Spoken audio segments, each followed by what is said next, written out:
out the video from this morning. It was basically about how awful the SCAR assault rifle is versus how incredible the Kilo is. And so after I finished up with it, I went through and played a few matches that I think really demonstrated how incredible the Kilo assault rifle is. So, despite have the day off here, despite all of my inspiration here to do something that's not playing Call of Duty, I wanted to play something else. I've been thinking about streaming Ghost Recon Breakpoint. The player versus player on it's absolutely horrible, but from what I've played, the initial campaign stuff is actually pretty good. But I'm just compelled, the competition and the player versus player stuff here on COD, I keep going against what I know to be my best interest and coming back to COD. I'm feeling inspired now to go through a picking an SMG video if anybody wants to check it out. I really should go to a different map here because people are just going to get tired, including me, of seeing videos with Euphrates Bridge. But for the sake of consistency, so that it can be compared with the other stuff, I'm going right on back to Euphrates. Starting the matchup. Okay.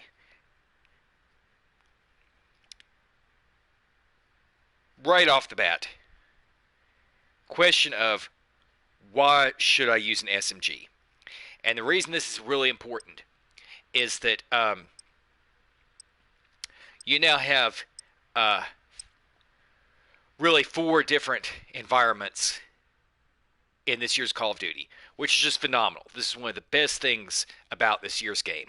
They have really fully rounded out the possibilities here if they would just address the issues and improve their game dynamics. You have get a loadout going here.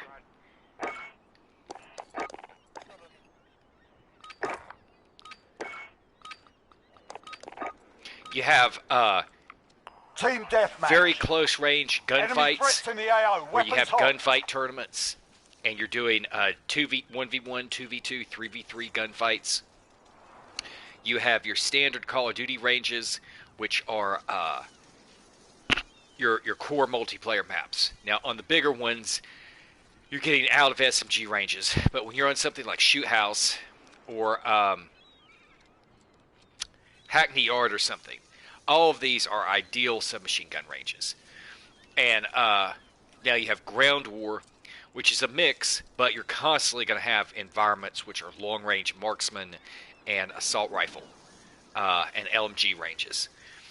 And now with Warzone, you get up into more like extensive sniping rifle. They've put in Warzone Rumble, which is like completely everybody's doing nothing but standing there sniping in their spawns. So whatever, that comes down to your first issue of why would I use an SMG? Because each of those, you know, if you go in, you have an option now of carrying 2 weapons. And if you're going to use overkill to carry 2 weapons to have precise loadouts, then you are giving up your Ghost. Well, much as I hate it, Ghost, in my opinion, is pretty much a necessity, is a complete crutch. If you use it, you have near total immunity and invisibility. If you don't, you have complete vulnerability and are exposed to everything that senses in the game. I really wish it was just removed. I wish there was no Ghost whatsoever. People would have to move. The UAV would simply work. There would be less stationary hiding, say, behind a door in a building that's one of 200 buildings. But whatever. The main thing there is that if you're going to carry an SMG, you're going to come up with the same issues of the extreme functions of the guns given the different sizes of those modes. And if you want to have a long-range loadout and a close-range loadout, rather than carrying one gun that is made to be versatile between the two, then to have specific loadouts, you have to have overkill. Well, that's really, normally speaking, probably not a good idea. Because in your core modes, that's fine. But if you're... Okay, need to clarify. That is not a good idea if you're playing Warzone, where you really need longer range guns. If the Ghost doesn't matter that much, whatever. But if Ghost matters, then that's a bad idea. So, if you're going to carry, if you're going short range, handguns, no, there are a few like tricky things. There's the akimbo guns that do so much damage or whatever. But generally speaking, no, you should not consider that. But for close range, you can use a shotgun.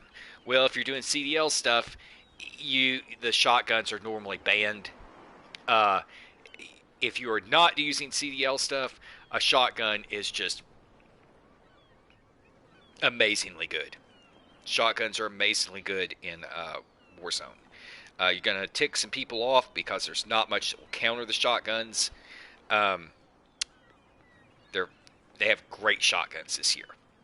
The issue with the shotguns is that you're typically going to be losing your range at any functional level from about, like, say, here to this car. You could still get a hit in, but you're starting to get fall off. Once you get beyond that, you aren't going to even be getting hits. So your shotguns will cover your extreme close-up stuff. The next thing is then, well, if you've rolled out, if with your SMGs, for whatever reason, whether you're trying to main it with no secondary weapon really, if you're trying to use it as the short range of an overkill loadout, whatever, comparing it to a shotgun, that's going to be the deal. Comparing it to handguns, there's no reason to do. And so the next closest things, your DMRs, you can kit your DMRs to be used close range, but on everything except, typically their rate of fire is too slow. If you actually look up the stats, if you try and use a marksman rifle kitted for short range, it is not going to have a competitive rate of fire. The FAL is the thing that really is kind of a marksman rifle. It's listed under the assault rifles, which in real life there is a fully automatic FAL that is not yet in this game, but it's not even listed as a marksman rifle to compare.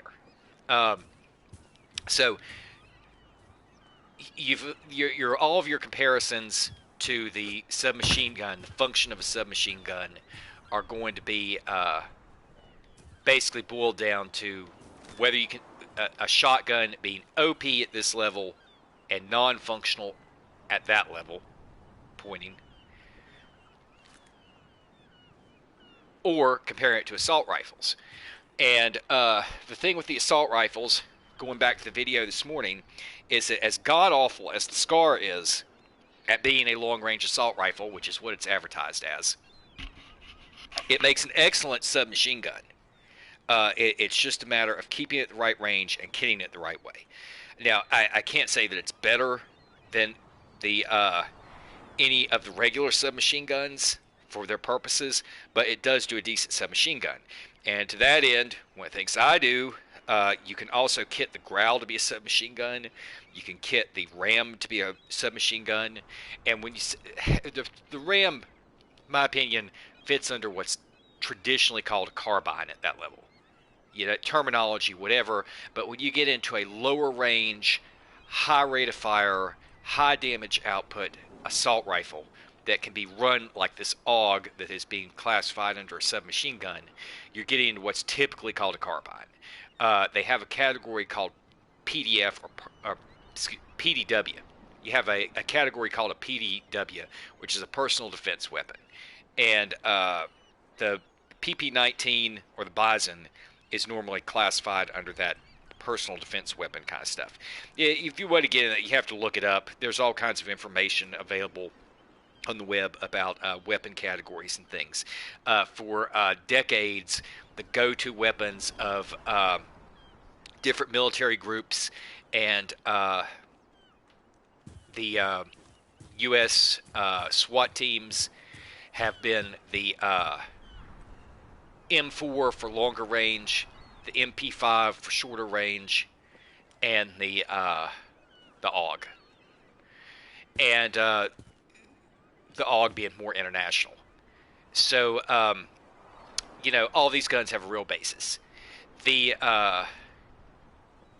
then, no joke, the use in this game of the M4 and the MP5 are right on par, pretty much, at least to my knowledge, with the actual in real life popularity and use and implementation of them. So they are very strong.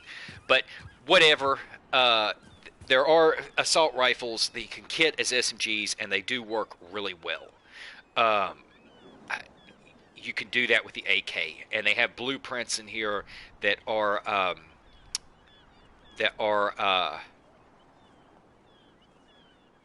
exactly for that. They work really well. So if you have these assault rifles or even LMGs that you can potentially kit to be just overpowering at these close ranges, you have the shotguns and everything else. The question is, why would I use a submachine gun? Past the hump of the shotguns because of it falling off. The it's in my opinion kind of a toss-up because to my knowledge this is fairly accurate as far as the actual function of these weapons. Like for example, the new gun, the what people call the Vector, the Fennec, the new super high rate of fire 1100 1200 RPM submachine gun. That is a real gun, and the real gun really does fire pretty much exactly like the Fennec in this game. There are real Fennecs that have the exact build. They shoot at 1200 rounds per minute. Um, the ammunition literally just shreds and forms like radial dilations when it hits inside of a target's body. That means it is especially damaging. And I think that the real life models have actually a higher RPM than the ones in this game. So the Bison is a real gun, a very good gun. When you look at so basically, my suggestion here would be you really do need some stats. And as mentioned in each of these things, I'm using Mutant Media stats. If anybody happens to check this out and care, the if any of the listings I have are incorrect, they shouldn't be too far off. With the submachine guns, again, same as always. You're going to have a per bullet damage that is higher for headshots, lowest for extremities of the body, averaged out according to the specific gun on your torso, stomach, overall upper chest, throat area, and so you're going to have your per bullet damage adjusted for all those things. You're going to have your overall damage per second. You're going to have your TTK values. And if you look at your base damage per second, which is going to depend on whether you're doing headshots or body shots. Pull my numbers up here.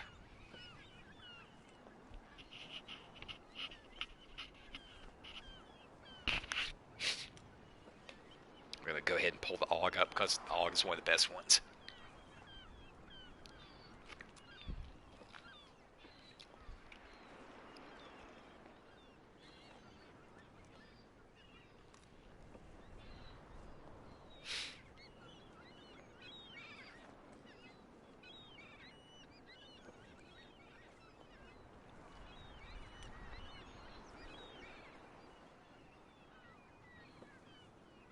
Okay.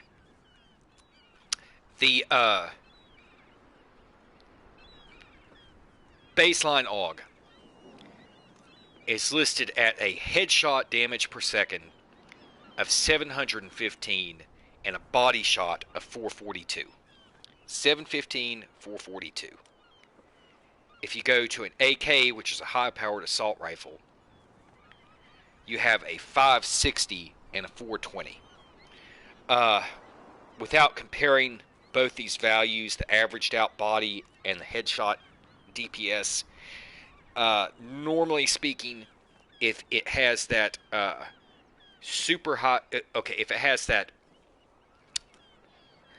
between two different guns, if the DPS is higher on one for headshots, it's equivalently higher on the body shots. There's a little bit of difference there, but rather than trying to compare both values and stack them up, if you get a maximum damage per second possible for the gun and compare it to another gun's same, normally you're okay. So, uh, keeping that in mind, I'm going with the max DPS on the headshots.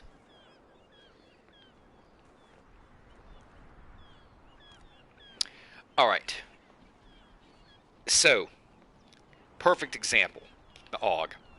Per bullet damage, 55 head, 34 body. AK, 56 head, 42 body. But your submachine guns are going to have normally a higher rate of fire. So when you actually look in a war zone environment where you're unloading on somebody's armor, the AUG is doing pull this thing up.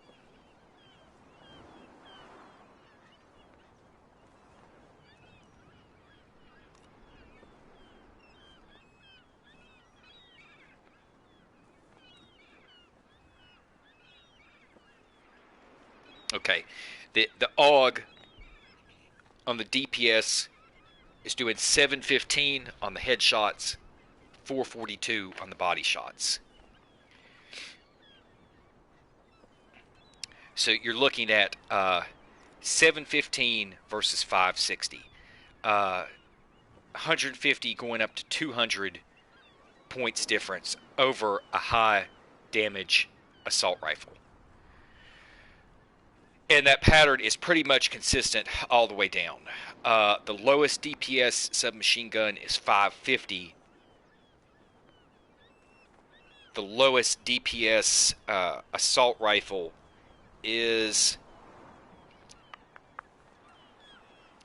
539.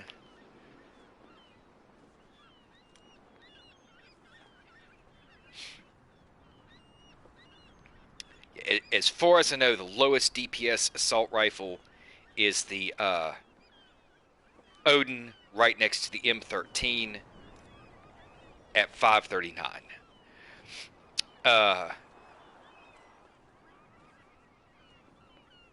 Two totally different ends of DPS. The Odin has the highest damage per bullet of any standard ammunition baseline assault rifle in the game, but it has a low rate of fire. The M13 has about the lowest damage, lower than nearly all of the submachine guns on per bullet damage, but it has a high rate of fire and is accurate. So that's how those two balance out, and they're two totally different guns. For me, by the time I waste half my bullets on an M13, even though it's accurate,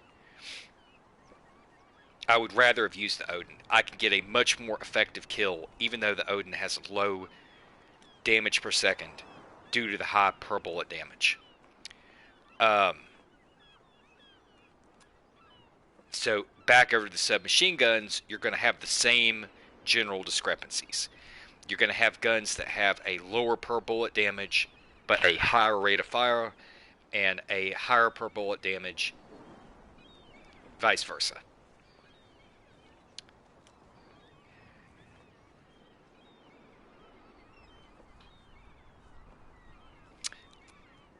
The point of this being that across the board, you're going to have, in a base submachine gun range, a higher damage per second. So if you can get in close and use these things, you will be able to take someone out across the board if you hit your shots, regardless of whether it's per bullet or rate of fire, more quickly, putting out more damage with the submachine gun. Now, in something whenever you're getting into a 1v2, 1v3, one person versus a squad, you're going to have a question of the ammo pool and whether the gun has a large enough ammo supply to sustain that. The Vector or the Fennec, even though it has an incredibly high damage per second and good per bullet damage and low times to kill, by the time you unload those 1200 RPMs, one, you're going to miss. And this happens so quickly, it's absurd. You're going to be sitting there and unload enough bullets to have killed 4 people and hit nothing, unless you're just incredibly accurate. And that's an extreme example, but it's not so cut and dry. A high rate of fire on a gun can very easily, when you see a value, and especially when you're using submachine guns, a high rate of fire on a gun is going to, point being, if you have an assault rifle, your typical mindset in using the assault rifle is going to be more tactical and focused. And so when you go to line up your shots, if you're decent at all, and you target something, you're not going to tend to miss as many shots while you're focusing and playing it a little bit more conservatively. And it's just the conservative nature of using an assault rifle. When you're using a submachine gun, you're going to be in so many environments where you're trying to push it because you now know that your damage is high and that you can rush people, which it's a mobile gun where you're going to be doing more close quarters, that you aren't going to be as precise. And when you're talking about a gun that spills 600 bullets in half a second and it's gone and you didn't hit anything, that's a big deal. So that's the whole point with the submachine guns across the board. You're going to have you're going to be able to have higher damage at that submachine gun range compared to an assault rifle. You're going to be more mobile. It's lighter weight. To the best of my knowledge, every gun and barrel choice in the game, regardless of your sensitivity on rotations, affects the rotations. It also affects your flinch values, your recovery from flinch, which is back to center, all sorts of stuff that you're not going to see listed in the stats and many people do not realize. So if you take the same gun, put long barrels,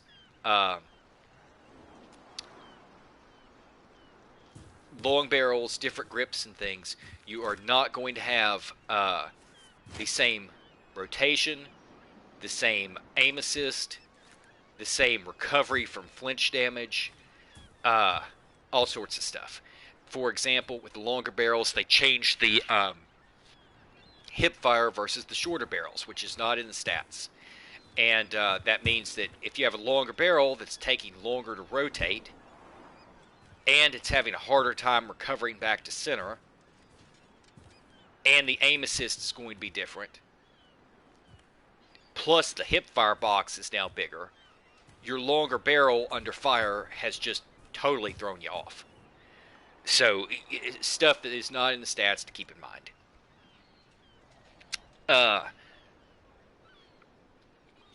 So, damage per second being one thing.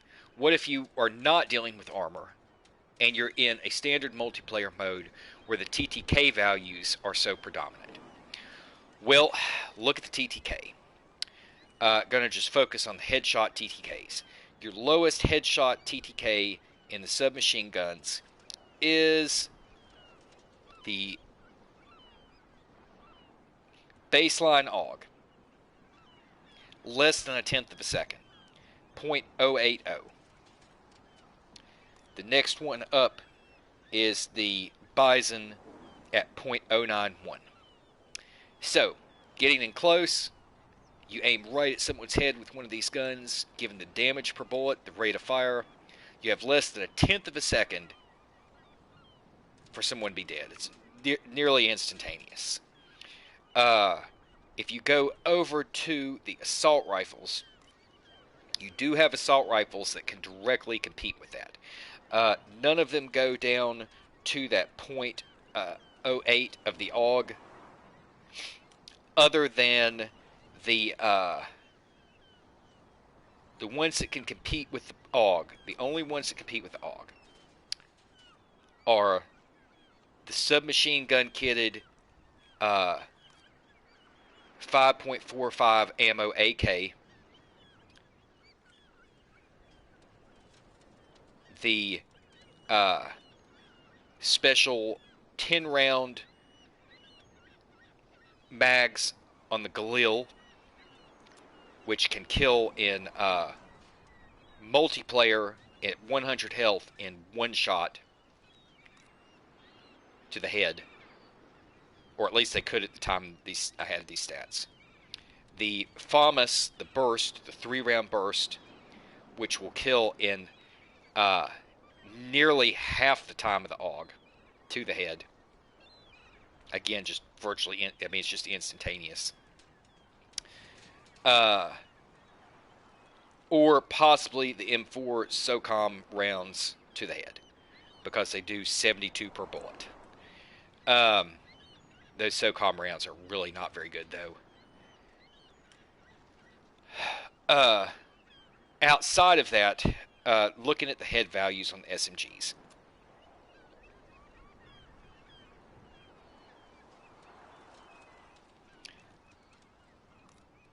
Your maximum headshot TTK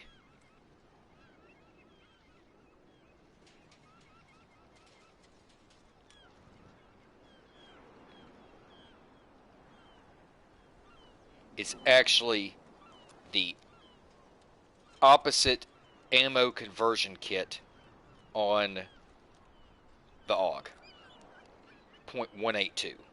So I'm just going to skip that because it's good to know that, given as those are two extremes of the same gun.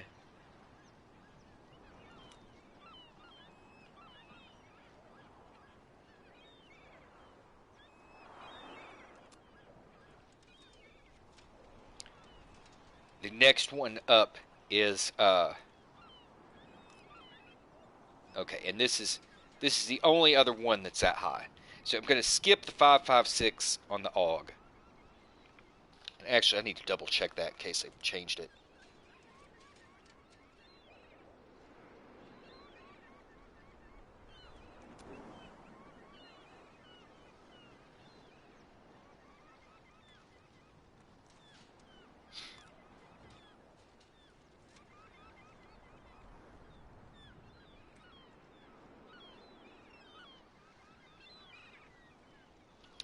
Okay. No armor, standard multiplayer, 100 health, baseline AUG, standard ammunition, TTK to the head, 0.080, less than a tenth of a second. 5.56 rounds, 0.182. So, big difference there. If you look at the body shots on the AUG, 0.160 on the baseline, 0.182 on the 5.56.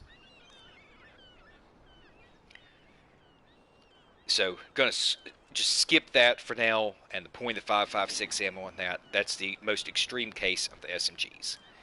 Everything else on the SMGs is caps at a headshot TTK maximum of 0.150. So your lowest end is a less than a tenth of a second on the AUG. The highest end is the MP5 at 0.150, so 50% higher on the MP5. Again, this is very quick, and it depends on if you hit your shots. The reason people like the MP5 is because the MP5 has the exact same body shot TTK as the headshot, which means you don't have to hit the head. And when you look at the body shot TTK on it, it is the lowest in the class. Yes, it is still the lowest in the class as far as I know, at 0.150. So keeping that in mind, if the MP5 has the lowest body shot at 0.150, how does that compare to the assault rifle body shots?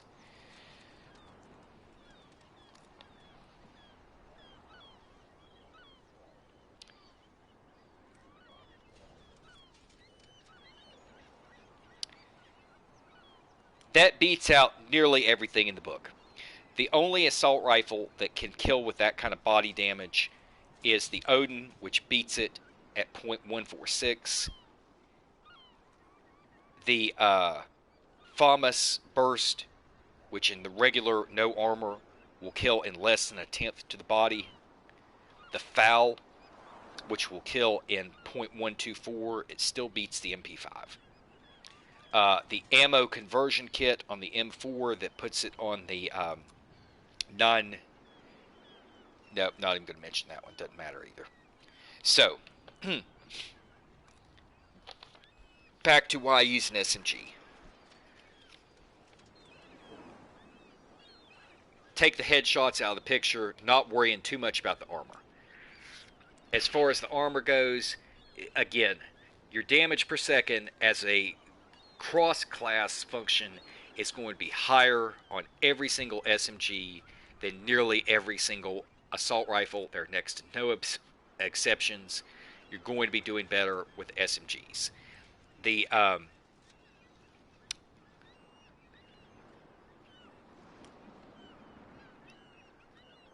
body shot TTK, you have a few assault rifles that can compete with MP5 on it. Gotta take a break for just a second. Be right back.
Okay, so again, for anybody who happens to listen to this, not trying to be overly complicated here, it starts to sound more complicated than it is.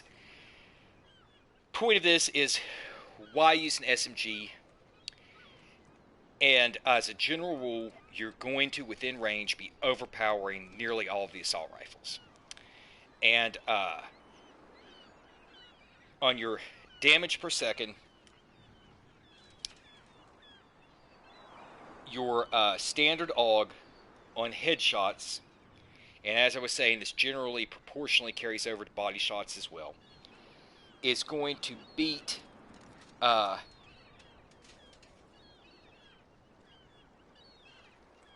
every assault rifle in the game except for the SOCOM rounds on the M4. The AUG headshot is 715. The M4 SOCOM rounds are 792. And those are very difficult to use and barely even count. Your next up comparison on the headshot DPS is going to be the M4 9mm rounds. Also, much more difficult to use, but you can use them.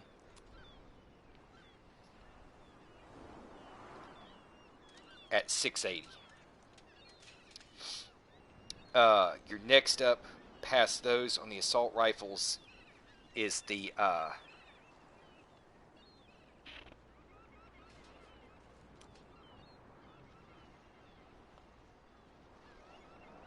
the 545 kit on the AK. Again, it basically is like converting the AK to a submachine gun. It does 660. The next one is the FOW. This may have changed, but it was at about 648. So basically, your highest tier damage headshot DPS on the submachine guns is the AUG. It's going to top every assault rifle except for the M4 SOCOM rounds. And that trend carries... oh, actually, I'm sorry, I missed something. The Fennec has a higher DPS than the AUG, but the overall TTK on it to the head is lower. The Fennec has a 760. But one way or another, it still holds true. The Fennec's headshot DPS at 760 beats out the AUG's at 715, but both of them are higher than every gun in the game on the assault rifles except the M4 SOCOM rounds. And that basically trickles on down the list until you get to the Uzi with the lowest headshot damage per second at 550 compared to the lowest assault rifle at the Odin 539.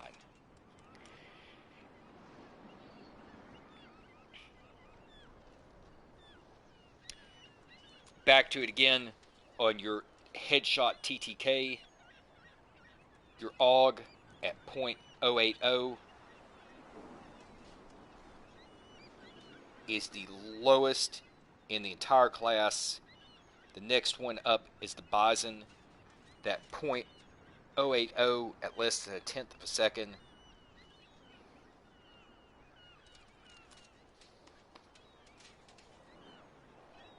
Beats out everything except the special 10-round mags on the Galil, the Burst FAMAS,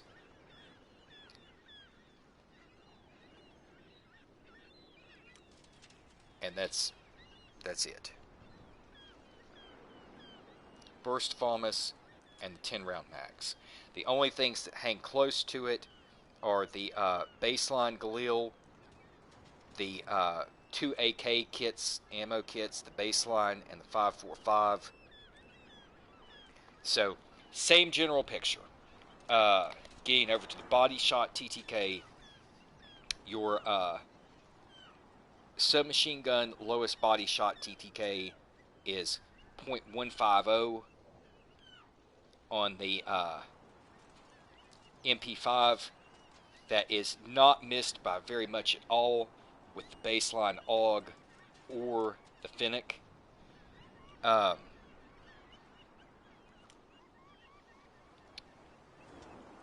.150 being the lowest in the submachine gun class.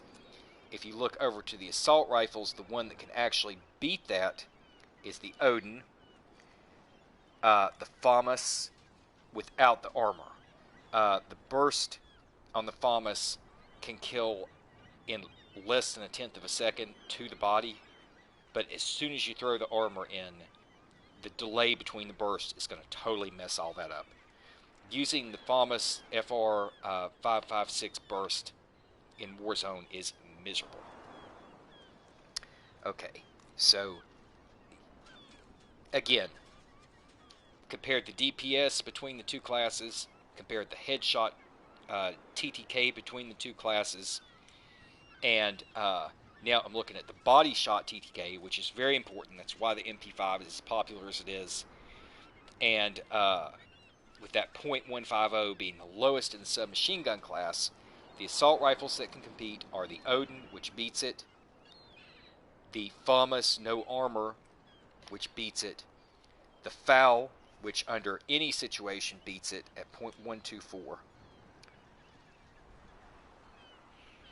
And that is pretty much it. Everything else is substantially over it. So, uh, what does any of that amount to? That means what I'm doing is substantiating the statement here that the submachine guns overpower, in general, the assault rifles within their range, and that is the reason to use them. They're going to fall off, there are going to be other issues, but on a general head-to-head gunfight, your submachine guns should normally be overpowering. The exceptions to that are the Odin, the no armor FAMAS, and the FAL.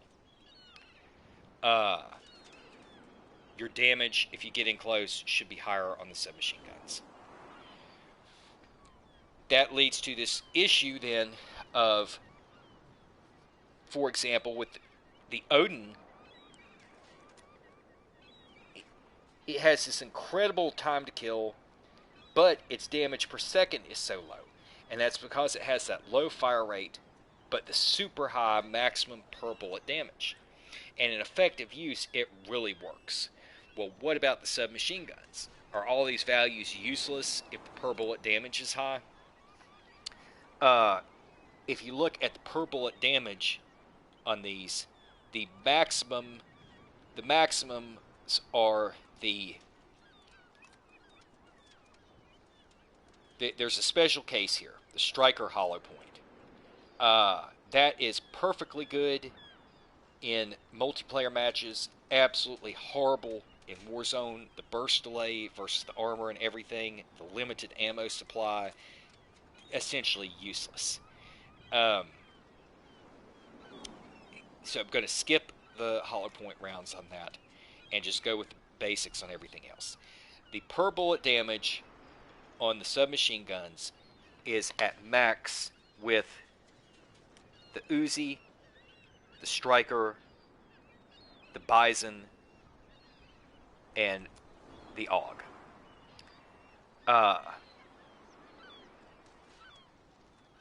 Both the Uzi and the AUG have conversion kits with the ammo, special ammo, that gives them more per bullet body damage. It takes it up to 41 on the AUG, from 34 to 41 on the Uzi, from 34 to 40. That may not sound like much, but in actual usage, it does help. The same way that damage on the Odin does. So, keeping those in mind, the AUG at 55-34 is basically right on par with a SCAR assault rifle.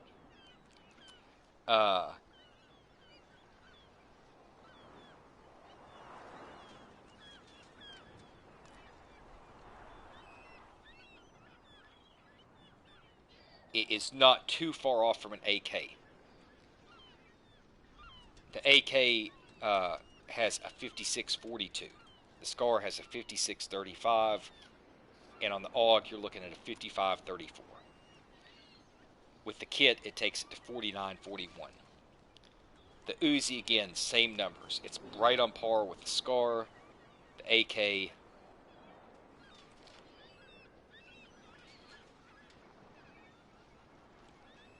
and also the Galil. So if you kit an Uzi on the per bullet damage with the special ammunition, it's 55-40. That's compared to a SCAR at 56-35, a Galil at 56-42, an AK at 56-42. So a kitted Uzi, which has one of the highest submachine gun per bullet damages, can do nearly exactly the same per bullet damage as a SCAR, a Galil, or an AK. So keeping that 55-40 on the kitted one in mind, that is a little bit more potent than the Striker. It's a little bit more potent than the baseline AUG. It's right on the same, on the body shots, as the kitted AUG with 5.56. Yeah, the reason that's important is that that is within range. The lighter weight submachine guns are going to have a more immediate damage fall off.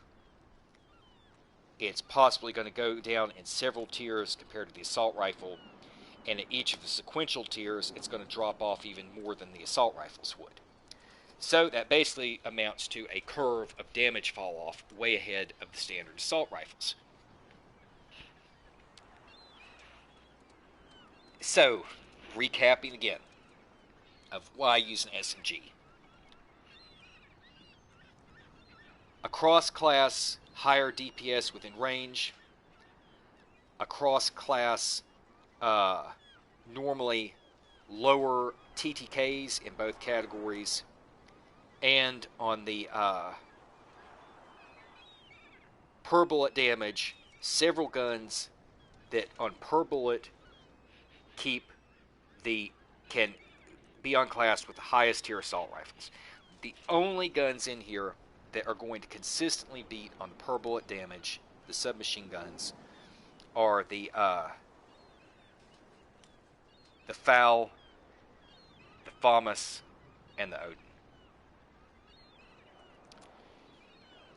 And all of those are really good. And you can use all of them at close range, and you can win against the submachine guns. It's important, as a general rule, you don't see that many people using the FAL or the FAMAS because you have to continuously tap the trigger. You don't see people using the special ammo kits because they're reduced ammunition counts and you have to have precise aim. And you don't see many people using the Odin because the Odin has such a heavy weight and draw time. And it's just plain hard to use with recoil. So, keeping those in mind, and that's exactly what I do. I go into matches and I use the FAL, I use the Odin. I don't really like the FAMAS that much because I don't really play the multiplayer anymore. But so you have very competitive. People said originally that the submachine this was an assault rifle game. There's no point in the submachine guns. Yes, there's definitely a point in the submachine guns. There's a real statistical basis for using a submachine gun.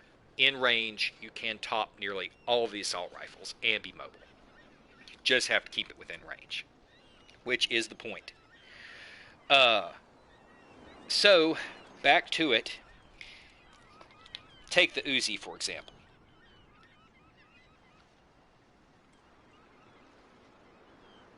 Your Uzi with the kit,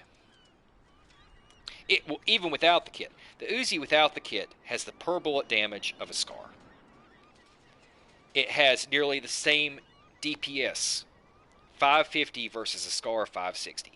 So direct comparison, Uzi per bullet 5534, SCAR 5635. Uzi DPS to the head 550, SCAR 560. Keep in mind the SCAR is supposed to be a long range high damage assault rifle. TTK values on the Uzi 0.102, 0.203. On the SCAR 0.105, 0.211. The Uzi has the time to kill beaten against the SCAR, but keeps everything on par, and it is an accurate submachine gun. Keeping that in mind, if you put the ammo kit in, the Uzi then tops the SCAR. You put the ammo kit in, and now even though your DPS doesn't change, it's 10 points less than the SCAR. Your body shots are now at a 40 to a 35. Both of your TTKs are lower. Okay, well that was the SCAR. I'm not going to touch the Odin because the Odin is a special case that if you know how to use can beat anything pretty much in the game. It's like one of the ammo kits.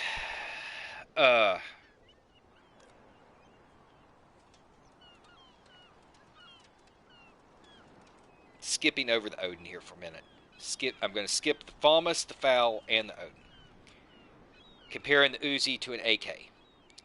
Baseline AK 5642 versus the Uzi kit at 5540. AK headshot TTK 0.107, lower than the Uzi. Body shot TTK, 0.214, lower than the Uzi. DPS 560. The Uzi, same situation as the Scar. The Uzi's 10 points less, but you're doing the same per bullet damage as one of the most powerful assault rifles there is, with a lower TTK. Okay, so that is the baseline comparison for the most powerful per bullet submachine gun outside of the striker hollow point rounds. Alright, if that's the case, and that's the comparison, what hangs with the Uzi in the submachine gun class? The Uzi at 5540 is right next to the striker at 5534, the Bison at 5534, and the AUG at 5534. Well, how does it compare with those? DPS on the Uzi at 550, the striker is 605, the Bison is 660, the AUG is 718. That means starting with the Uzi, you have a gun that can hang with an assault rifle as long as it's within range, and it has a decent range, that only gets more powerful on the damage going up to the AUG. You have a head TTK and body TTK beating out those comparable assault rifles that gets better with the striker, better with the Bison, better with the AUG.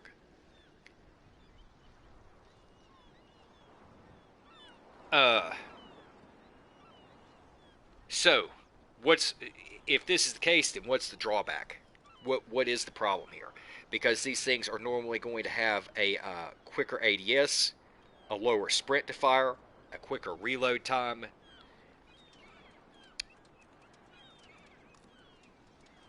Your issue is going to be range. So, keeping in mind that the Scar is supposed to be a long-range high damage, and you're already on par with it, and better. What's the range on the Scar? Base range for a Scar, for all of these values, 32.5 meters.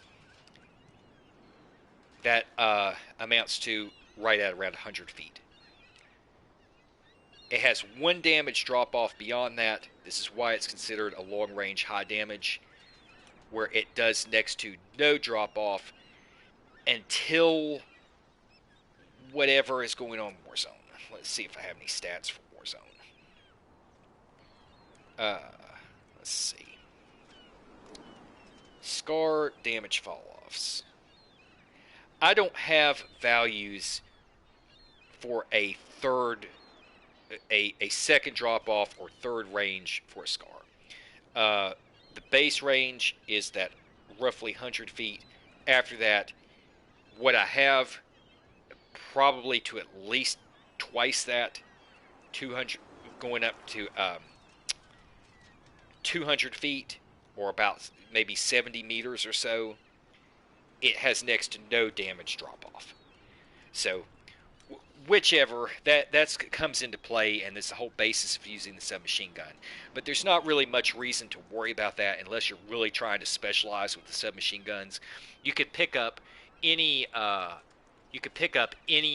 assault rifle off the ground and use it as a backup in ground war or Warzone or a large multiplayer map that would be backup for those longer range things, or a sniping rifle, or whatever. So keeping in the base damage range, the Scar at that 100 feet to have those damage values. Let's see, what was the other one that was right here with it? The Galil. Okay. Galil, not as long range. The first, the values drop off at 24 meters, or about 75 feet. But, again, at that next drop off, up to around 120 feet, it is still really keeping the values high.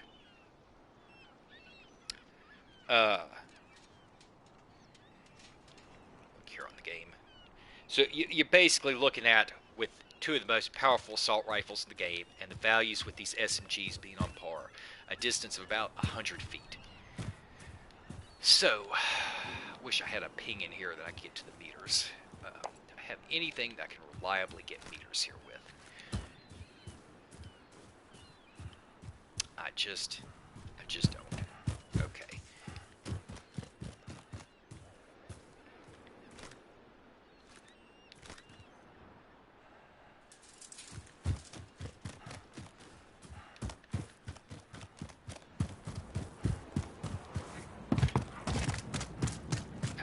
I want it to be exact, and this is why I normally use this wall here.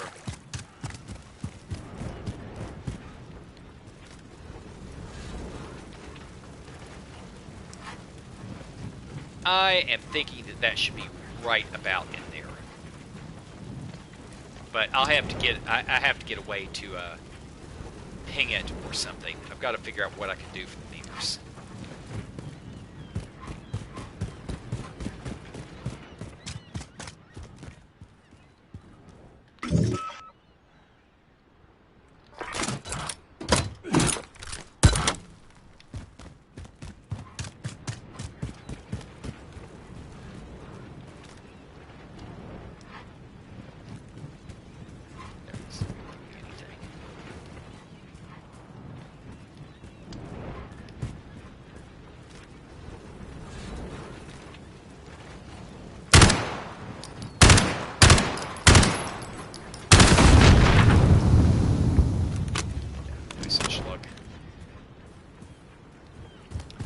I'll have to come back and do that later. But, one way or another, you're comparing these guns to the baseline of around 100 feet on the assault rifles. So,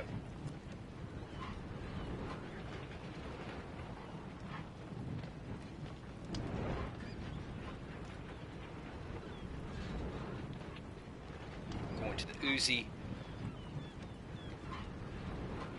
The Uzi keeps those values up to 15 meters, or about 45 feet.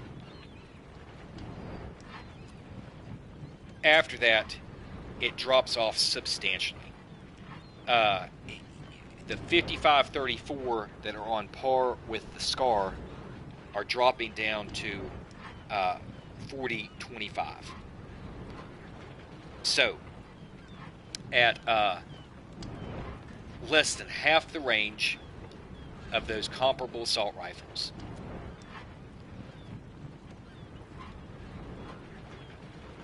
your damage is severely dropping off. You're going from a 550 DPS down to 400, or the body shots 340 to 250. Your shots to kill are going up by at least a couple shots. Your TTK is going up by about 0.2 of a second. All of that, if you're talking about, that would be the best way to look at it. With the Uzi, for example, being here at less than half the range of the SCAR, once that roughly 45-50 feet is crossed, your TTK, these are armor-based values, but it's your TTK is going up by 0.2 of a second, and with these guns, 0.2 in a. In fact, I just need to go ahead and get 2-point values. Okay.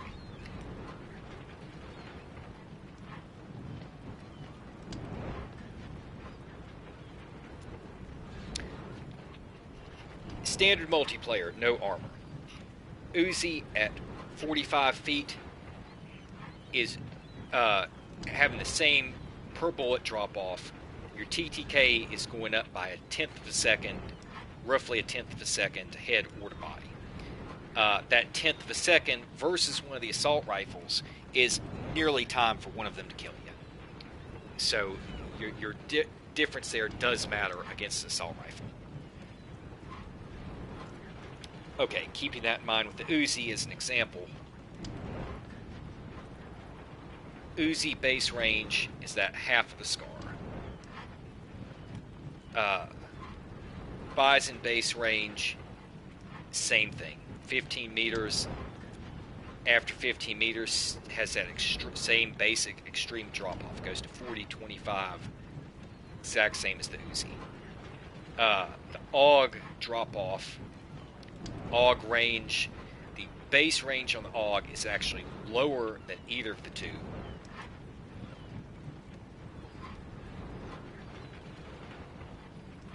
Same damage drop-off, same rise in TTK, and it has sequential drop-offs that actually even go lower than that. So, let's see.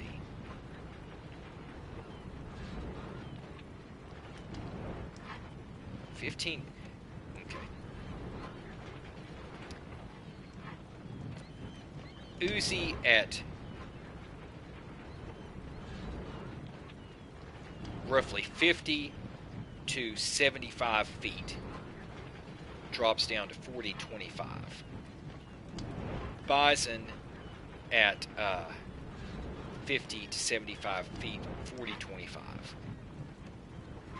AUG at just under that, 40, 25. So, with any of those, what that's saying is that if you do not keep this within a 50-foot, roughly 15-meter range, as soon as you go up against an assault rifle back in here, you have nearly the time to kill lost just on pure bullet damage. Now, that's where you, again, have to get into stats, where if you want to hang with those and engage, and I'm going to, in a minute, figure out a way to show in these custom games the exact meters here. Oh, I know what I need to do. Here we go. It's a very easy way to do this.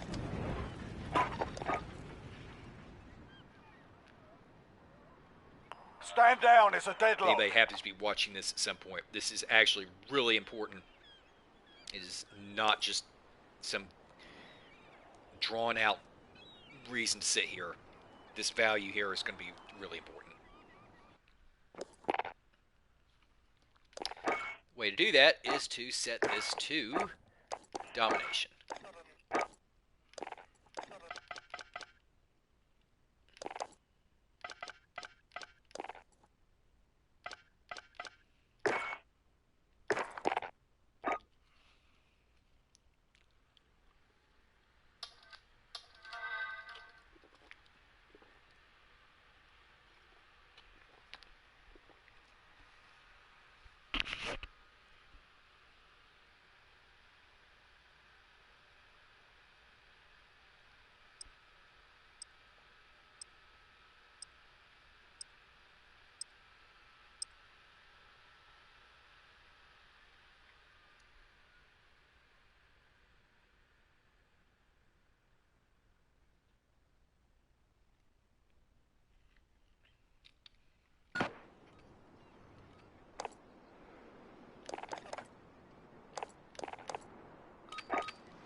Okay. Domination. Keeping all Capture that in and mind. defend the forward up. Taking Charlie. B flag. I just be able to use the B flag for this one. Okay, here we go.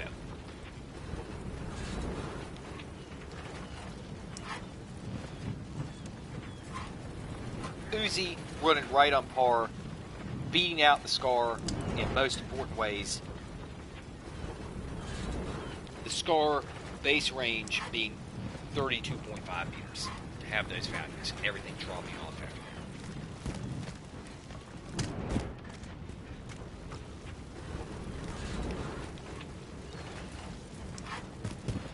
I have to use this one to get a clear view of the flag.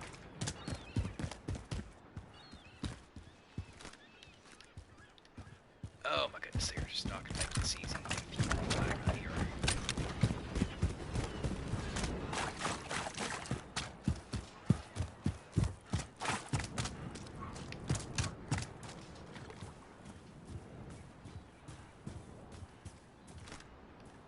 Okay, here we go.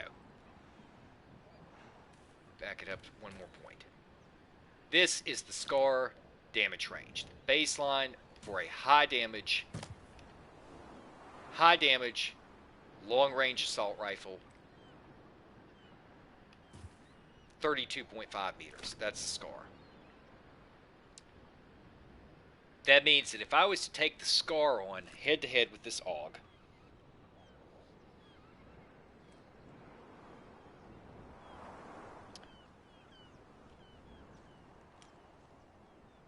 the AUG's damage falls off substantially at 12.5 meters.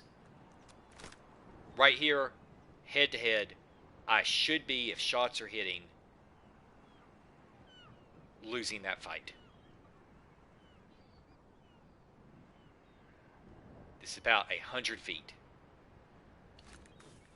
How close do I have to be to have that damage value?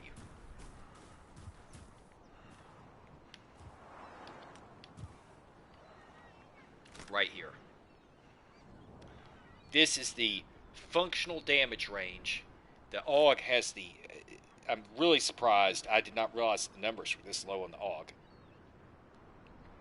The AUG has the, of all of those top tier damage ones, the shortest effective range. So, here you go. Right at this distance against the SCAR, I should be winning.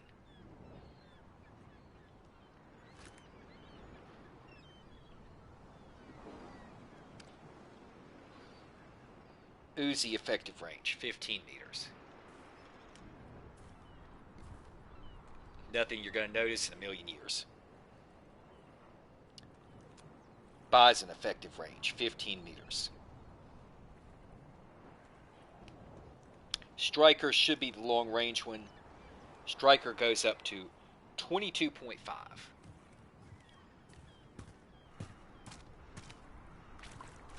There you go.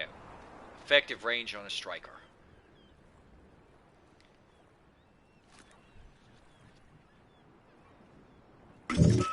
So, at this maximum range on the Striker, using this as the long range one, your per bullet 55.34, just under the SCAR. Your TTK values just under the SCAR because of the higher rate of fire. The DPS against armor at 605 versus 560. In other words, at this range right here, if you were to hit every single shot, you should be winning just by a smidgen. You should be doing more damage to their armor, or if it's a group of people, more damage to the group as a whole. Just by a smidgen.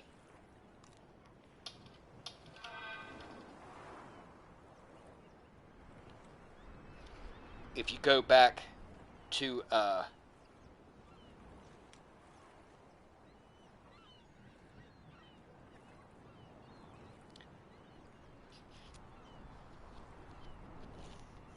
32.5 base range of the SCAR. So here we are. If I had a Striker right here against a SCAR, the Striker actually runs like it's a little mini SCAR in my opinion. Striker versus SCAR.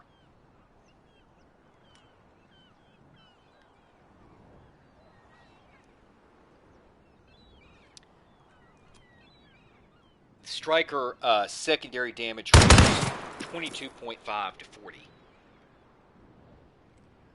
This falls into that at 22.5 to 40.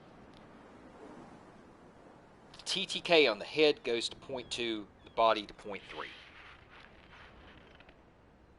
That's versus the SCAR at 0.105 and 0.211. The damage drops to 40 and 25 versus the SCAR at a 56.35. The DPS drops to 440 and 275. So sticking with the 440. 440 versus 560. Anything you do at this range with a basic Striker versus a SCAR, you should be substantially losing if the shots were being hit. Now, of course, that doesn't mean that people are going to hit their shots. But on a decent assault rifle at this range, you should be hitting the shots. You should be able to use a scope.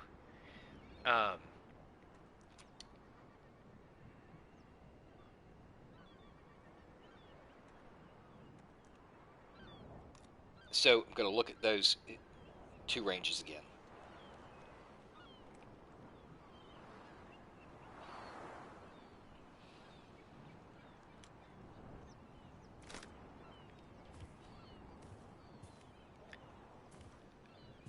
I am putting myself at the first fall off of a powerful assault rifle and saying that with the highest power, longest range submachine guns, head to head, at this distance, I should be losing.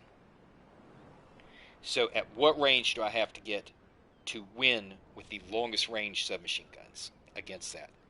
I need to get it down to 22.5.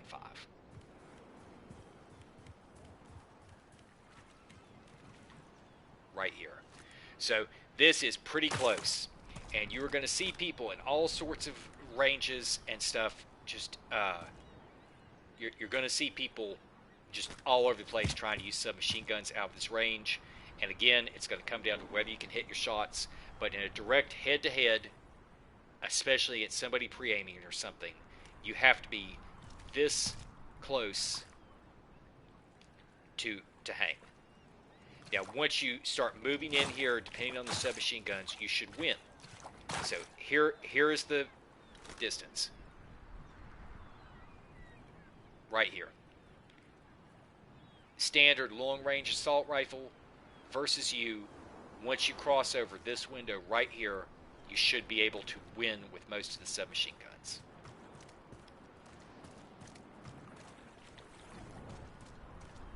This is getting very close to the effective range on the shotguns. So, take a look comparatively with the shotguns.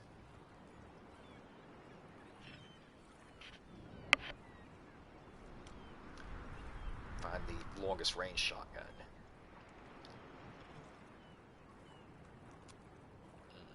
3, 5, 3.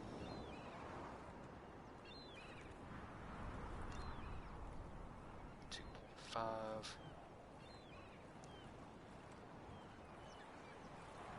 4.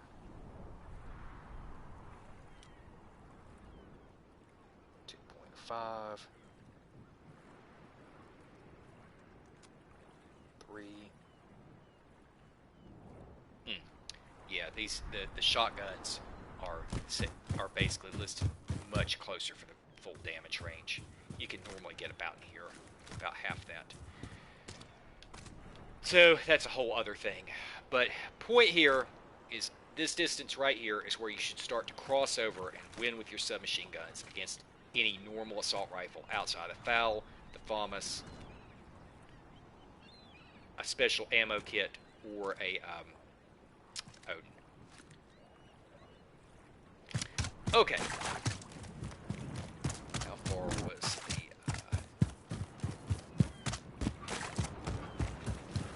how far is my wall here?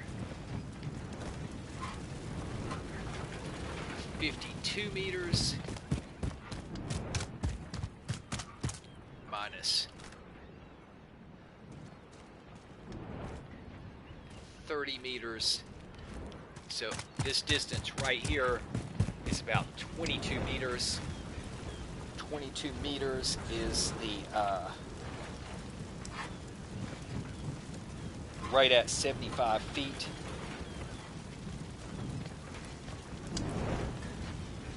That is the fall off of the striker.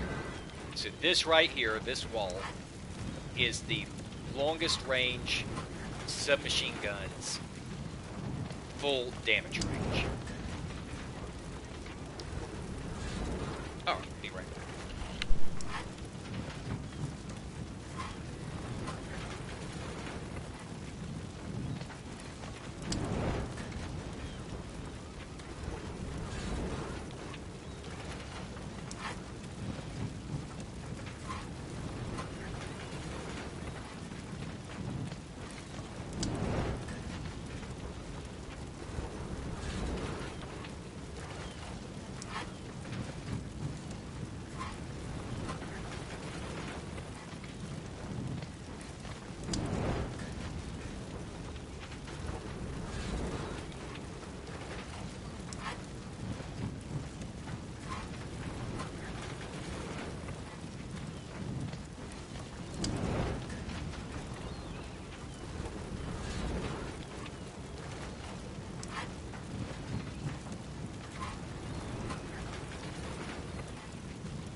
Okay, so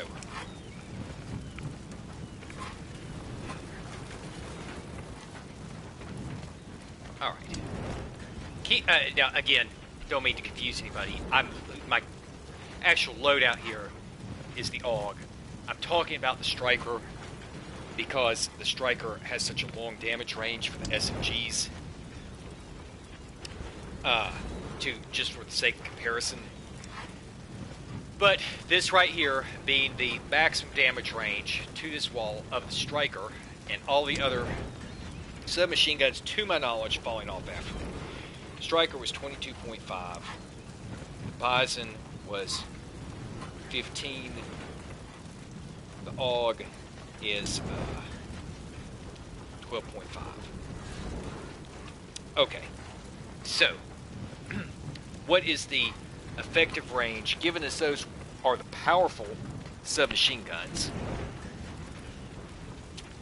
What are the ranges on the other ones? What's the shortest, for example? The shortest should be the Fennec. Fennec base range 11.5.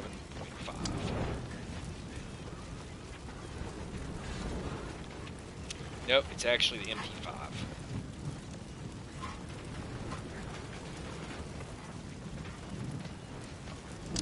Okay, so comparing again, Striker being the longest range SMG to hold those values on par with the SCAR and the AK at right this distance.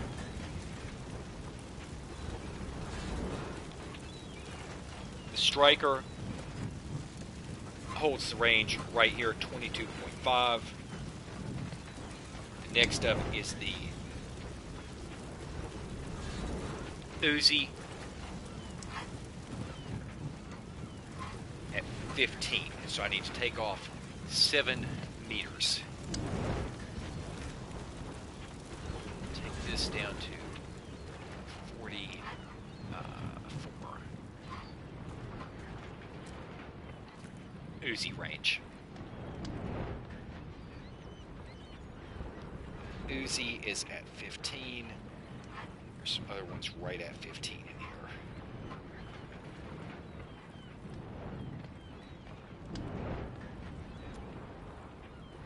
The Bison. This is also the effective range of the Bison. Bison at 15. AUG is down at 12.5. Okay, so I'm at 15, gonna take off 3 more.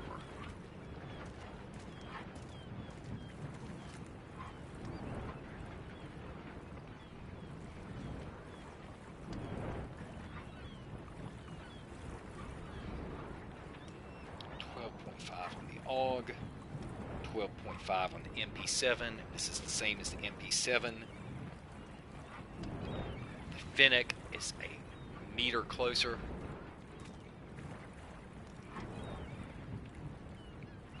And that leaves the, also the P90 was right back here with the other ones. So Fennec is a little bit shorter. And the MP5 effective range is in at 9.5. So I'm at 11.5, need to take off 2 more meters to right about here.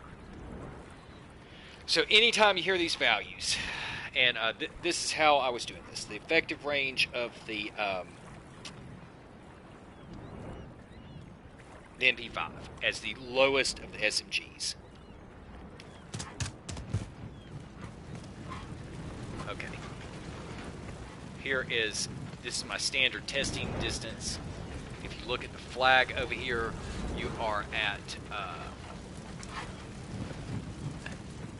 wish it was easier to see these numbers. Look at the flag here, you're at about 52 meters. Okay, so if I line up right here at 52, and I say, how far do I have to go up to get to the wall?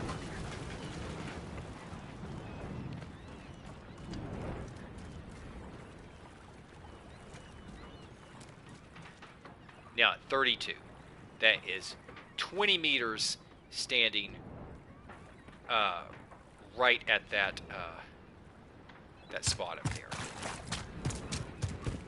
And I'm just calling that roughly 22.5 because that's the range of the the striker, just to simplify things here. And there's also a slant here. So you're roughly right at the fall-off range of the striker at 22.5. So, effective range of the striker, on par with a SCAR, an AK, or a Galil, holding the same damage where you can actually balance out the fight. It's the longest range SMG. You can hold your own and beat them right here. However, if you go to an MP5, the effective range of the MP5 is down at 9.5 meters. So I have to drop off 13 meters here to get to that. So I'm at 51 over there. Dropping it down to 13 is going to put it at 38.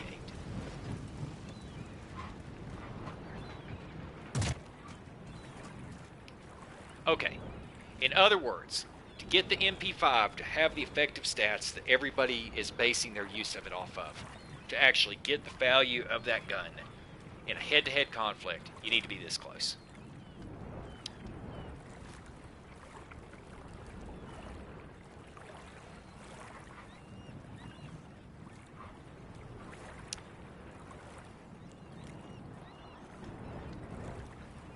If you look at one of the high-powered shotguns,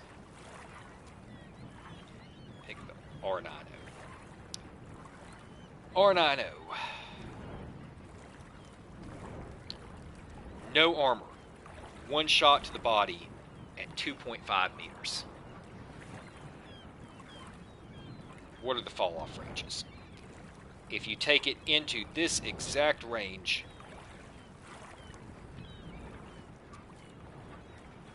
two shots with the R90 at MP5 range, head or body.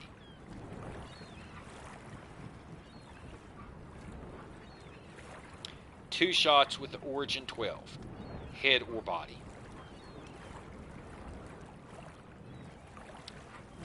The MP5 has a, so right here at this maximum effective range of the MP5.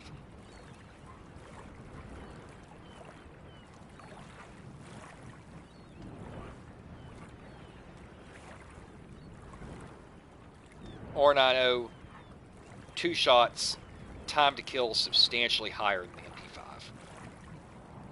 MP5. 0.214 compared to 0.150. Origin 12, two shots, even worse TTK. 725, one shot. The 725 can kill the MP5 at this maximum baseline effective range in one shot, basically instantaneously. As soon as the shot hits, you're dead. With no armor.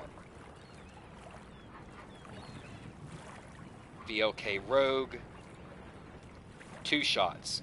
TTK horrible.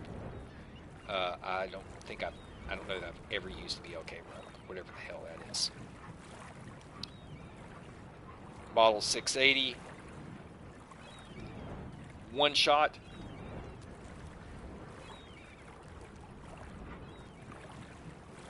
Okay, so right here at the maximum baseline effective range of the MP5, you would be one-shotted by a 725 or 680.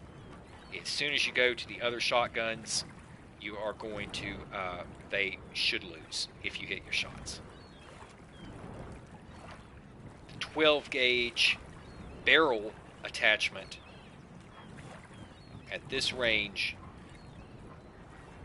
interestingly enough, the 12 gauge barrel attachment, if you just want to put that on your gun,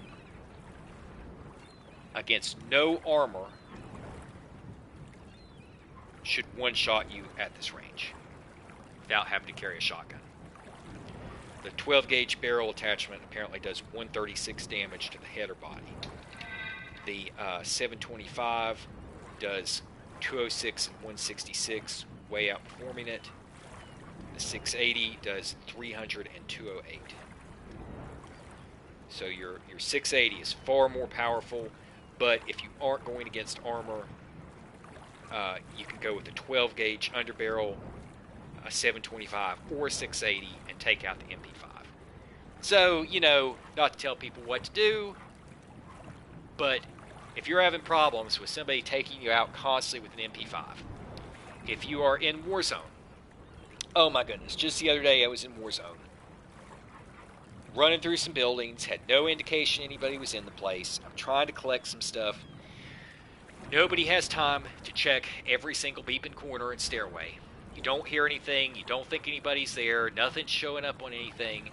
I rounded a corner around the stairs. The guy heard me coming because he's just sitting there listening with equipment parked. And as I go around the corner, he has an MP5. He sees me, had excellent target acquisition unless it was the lag comp.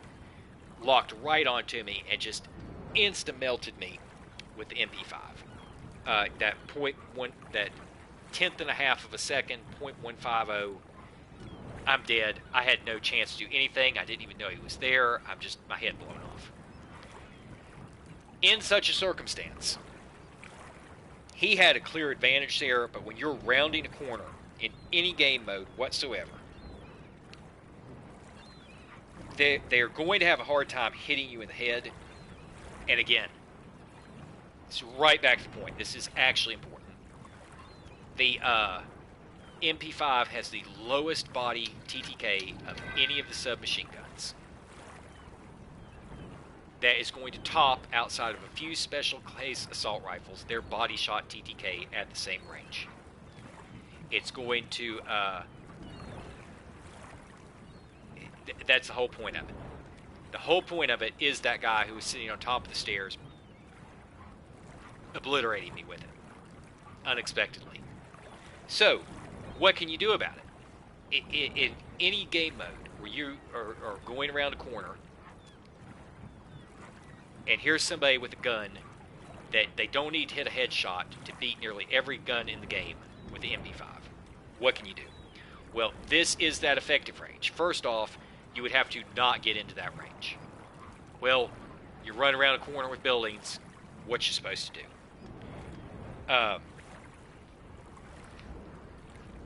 Well,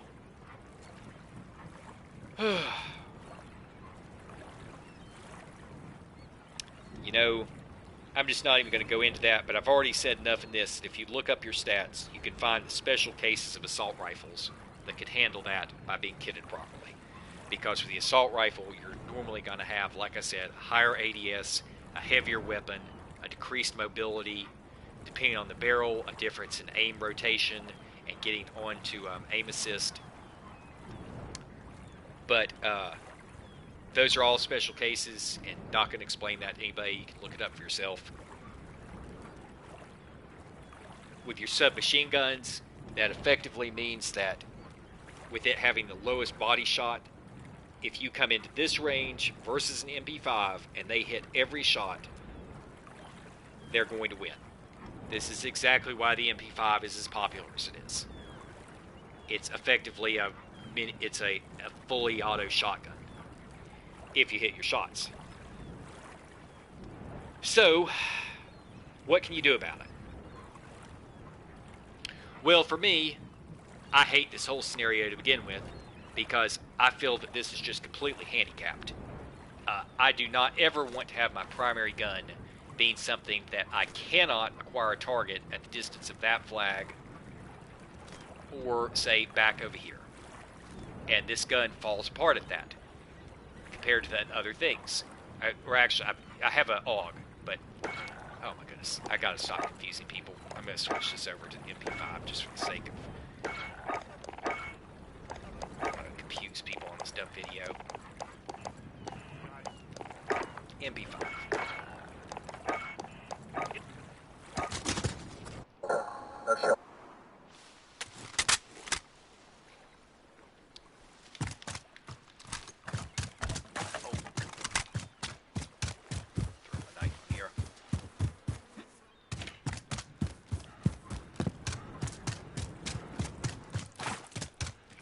Okay, so where was I at with the range?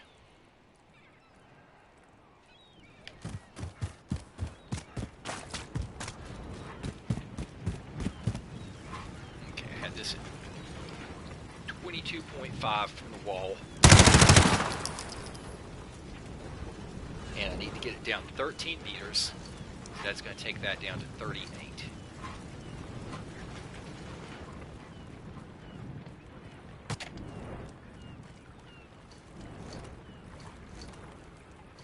Okay, so right here, effective range of the MP5 to get that to work. Like I was saying, I just feel that it is so useless when I get out to these ranges. A lot of people say the MP5 has range, but whatever. By the time the recoil, the arc on bullets, the drop, the damage fall off, everything happens. I could not, under any circumstances, consider this to be a long-range gun. It will perform some basic miracles, in my opinion, where if you have everything nicely stabilized and you don't mind losing some ammo, burning it, you can get some kills at distances. But this is the point of the gun, is to be at this range. So, few special case assault rifles. Normally, none of the other submachine guns are going to be able to top it. This is the case of that you're going to have all the time of running around a corner and somebody's just sitting there or hiding behind a door. The striker hollow point rounds without the armor could take it out, but nobody's going to be using those. That's, again, a very special case. What can tackle it? The AUG is close. The Fennec is close. Everything after that, they're going to lose. The AUG and the Fennec can take it on. The Bison is pretty close. AUG, Fennec, and Bison. Unless those people hit headshots. But the problem is that as you round these corners unexpectedly, your likelihood of actually getting the headshots in is drastically reduced. If any of those guns, in fact, if any submachine gun in the category, as it rounds the corner, can hit the headshot, you would win. But you're talking about a pace that is like this, where you're supposed to immediately, here comes somebody sliding around the corner, and you're supposed to acquire a headshot. The MP5 does not have to do that. As long as they are not hitting you in the head at this range, as you slide, bounce, whatever, jetpack, you're going to win with the MP5 at this range. Plain and simple. That's why it's the most popular gun in the game. Here you go. Woohoo. They're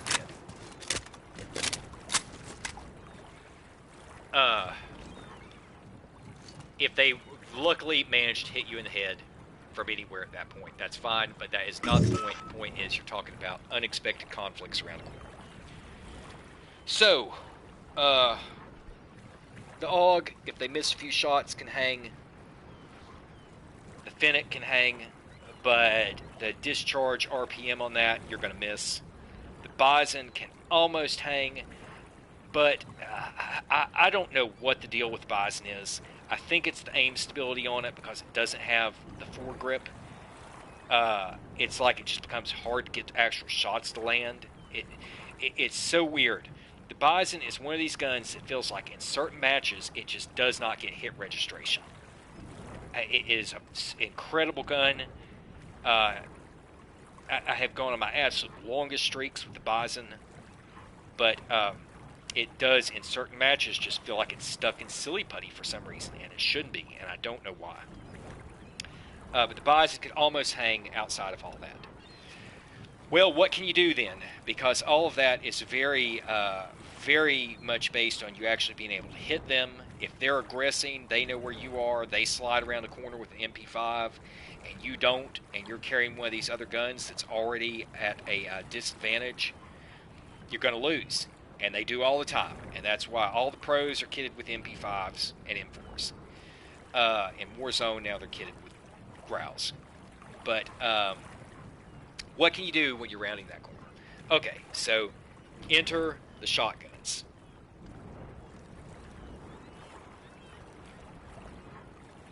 What is the actual...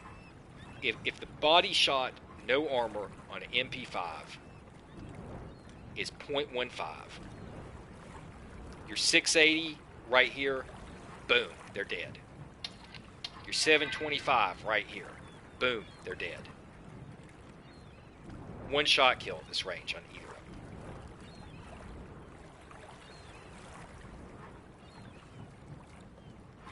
them. Origin 12 at this range. Origin 12, totally night and day between an armored Warzone match and anything else. Origin 12 at this range is a 2-shot kill with the delay between bullets against an MP5. If they hit their stuff as they come around, you're substantially dead, because the time to kill on it is .261 versus .15, over a tenth of a second difference. It's long enough to get nearly 2 kills in with an MP5. R9O at this range, 2 shots. It's quicker than the Origin, .214. If you pump it really fast and they miss because you have pellet spread and stuff, you can probably do it. Probably hang with R9O. VLK Rogue at this range, you're beyond dead. 2 shots, nearly a half a second TTK, .458 with the delay on it. The 12 gauge underbarrel. Now, here is an excellent reason to take a look at an underbarrel. The problem is that so many of these guns just directly require every single attachment to make them functional. I wish that there was something in the game, a specialist mode or something you could do in lieu of kill streaks or something, or a field tool, that would let you set up a 7-slot gun as a special weapon. But they apparently don't want to do that. I think that would be the most fun thing on Earth. Seems like an obvious common sense thing. But the 12 gauge underbarrel at this range, 1-shot kill, except against armor. It does 136. So if they have even one piece of armor at if they have 150 health, it's going to take 2 shots. And as soon as you go to 2 shots, that's going to be different. Take a look at that. Warzone, the where is it? Warzone, the 12 gauge underbarrel at this distance is going to be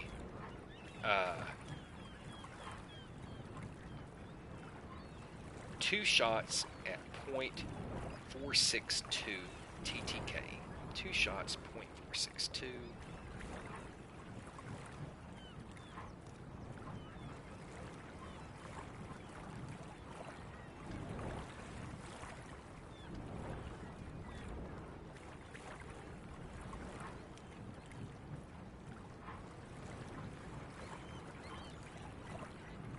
Okay, so, recap here. At this exact functional range of the MP5, again, this is why I use the submachine gun. Lowest body shot TTK in the submachine gun class at .150 for the MP5 has to be at this range or less. Perfect situation, rounding a corner, on the stairs, hiding, wherever.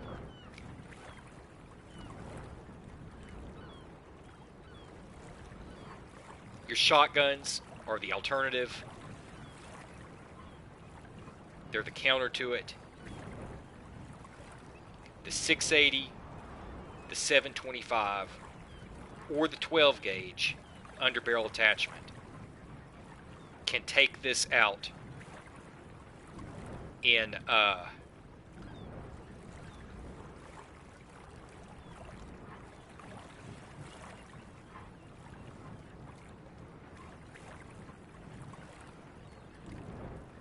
one shot at this range with no armor. Outside of that, with no armor, the R9O is the one that if you pump it really fast with the TTK on it with no armor, you could hang. Maybe if you were lucky, the Origin 12, but no comparison. The 680, the 725, or the 12 gauge underbarrel are the ones to take out the MP5. If you properly use those, if you are pro. You make 0 mistakes. And the MP5 rounds the corner, making 0 mistakes. You should be able to beat it with a 680, a 725, or a 12 gauge underbarrel. With no armor. The R9O, possibly. However, as soon as you put the armor in,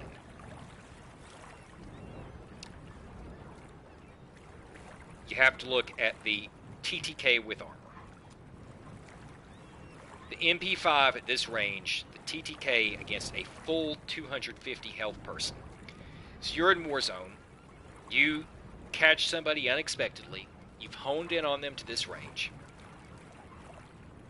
Your body shot TTK, which is what will be easy to hit, would be .525. Comparing that to the shotguns.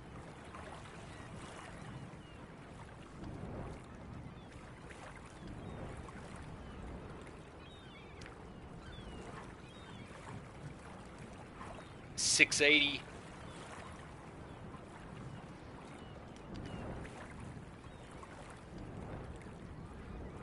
beaten by a long shot. Against armor, the 680 at this range is going to take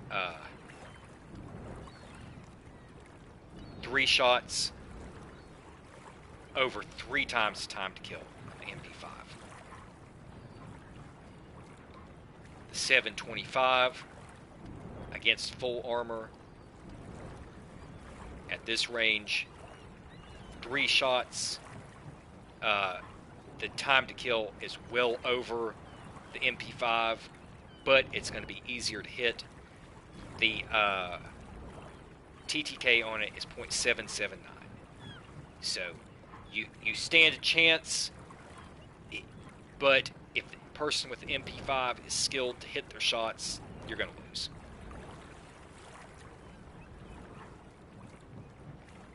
The 12 gauge underbarrel at this range is 2 shots. .462 TTK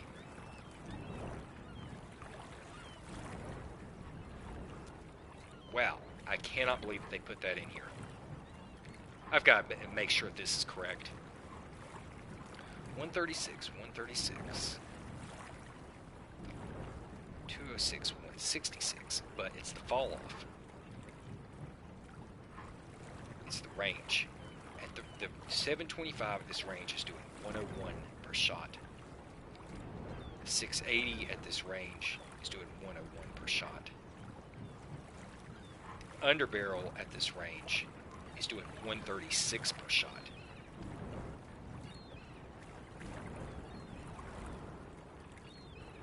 They must have buffed this. The 136, if this is true, the 136 that this they've apparently buffed the underbarrel. .462.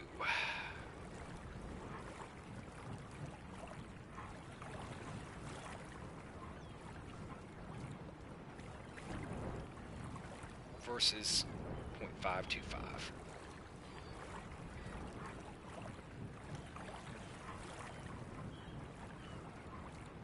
Different story on the other one, so because of the armor. Origin 12.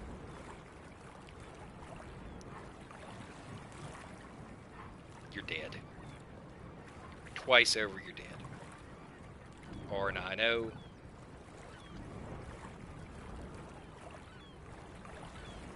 Three times over, you're dead.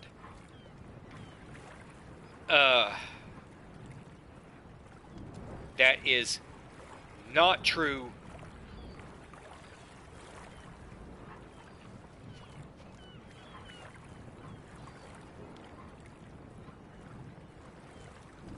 If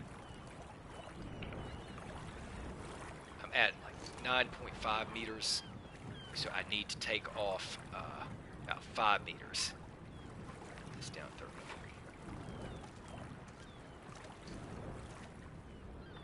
If you are essentially point blank with the shotguns, rounding the corner, they will win. If you were this far back and the MP5 hits the shots, it's going to win against armor. So you have two totally different scenarios. Warzone and everything else. Everything else, MP5, any range, be topped by a 680, a 725, or an underbarrel, or possibly an R9 counters. Any multiplayer mode, domination, hardpoint, whatever. With armor in Warzone,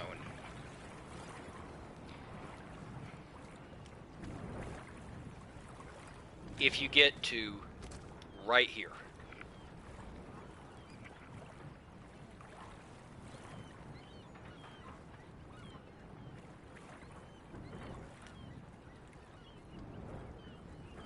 .680, it looks like the 680 is still a loss.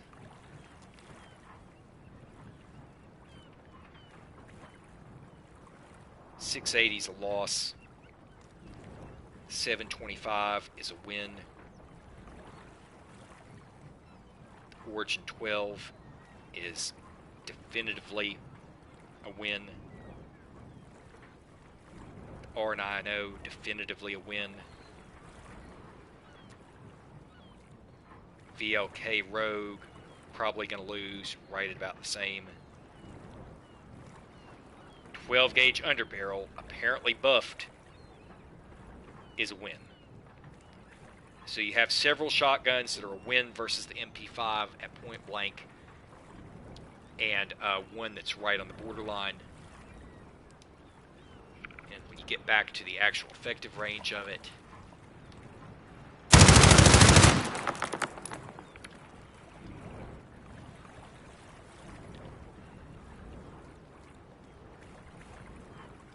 essentially,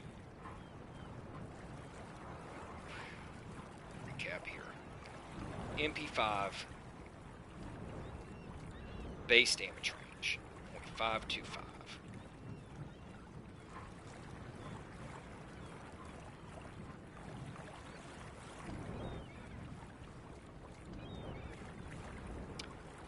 Okay, at this range right here, 680, complete loss against the MP5. 725 can hang. By definition, it should lose, but if they miss shots, don't know what they're doing, or they get any closer, it'll hang. Origin 12.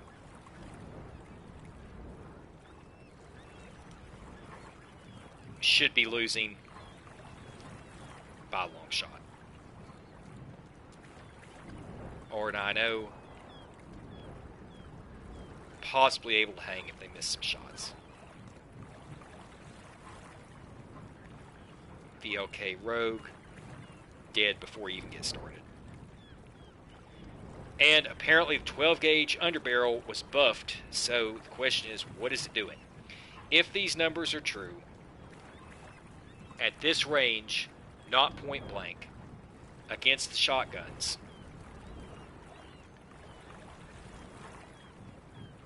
your 725 can probably hang.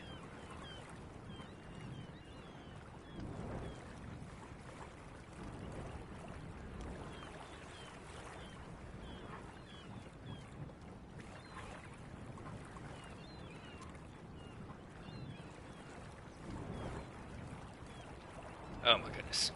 Double check this one more time. 680 total loss.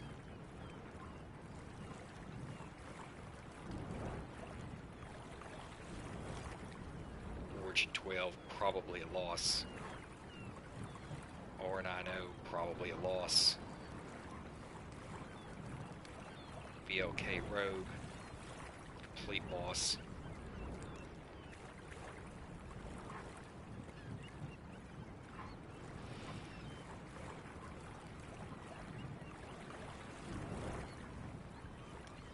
Okay. at this range right here, that's not point blank with an MP5, if they're hitting their shots, moving in on you, your 725 should be able to hang. It's technically a loss, but if they miss anything, you should be able to hang. It's a 3-shot kill. Your R9O, also a 3-shot kill, might be able to hang. Not as much damage as the 725. The only one by this listing against armor that can hang with the MP5 at this range that's not point blank is the underbarrel attachment, which apparently they buffed, and maybe this is why they buffed it. It's listed as a lower time to kill on 2 shots. You have to hit 2 shots with the underbarrel. Hopefully you get 2 shots. I next to never use that thing. Looks like you do. It looks like you get 6 shots with it. So, if this is true, perfectly valid option here with armor against the MP5. Otherwise, you gotta hope that they're getting right up in here. Alright, that said, I'm about to get a little bit of a headache from this. I don't like any of that. That is the favorite thing. To me, the problem with all of this, that is great for when you're unexpectedly rounding a corner, is that when I go to do this, the fall off of this MP5 is so bad. And it's already, when I'm here using the longest range, when I'm using the longest range SMG, the Striker, at this range right here, and I'm able to hang with some of the highest tier assault rifles, that is what I need. I need to be able to, for my personal gameplay, if I'm going to have a primary weapon, I need to be able to do that. And then they just get, it's, you have to be closer for the other ones to hang. Ending up with the MP5, which has to be even closer than any of them. So, when I'm going around any kind of map and I see enemies, I do not want to have to be, if so much of the time they are seeing me the same time I see them, attempting to move in. Basically, so much of that comes down to like like trying to be a ninja, getting around between people and sneaking up on them. And whatever, as you get into Warzone, to me, that's much worse. The problem is that if you're wanting to hang at those ranges, the only one that's really going to do it is the Striker or possibly the Uzi. The Striker, the Uzi, or the AUG. And most definitely the Striker.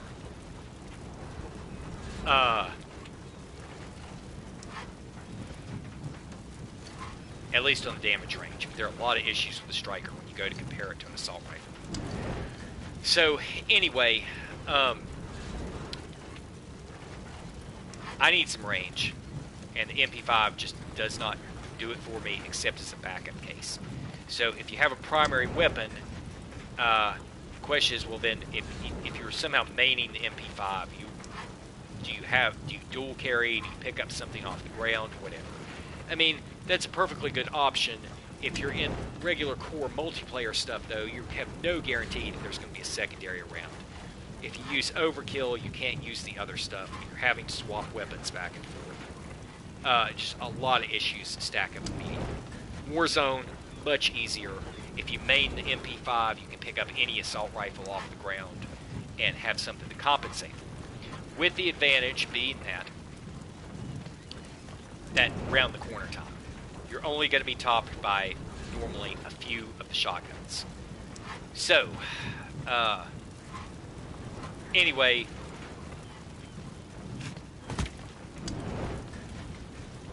I don't like using this, so I'll change this.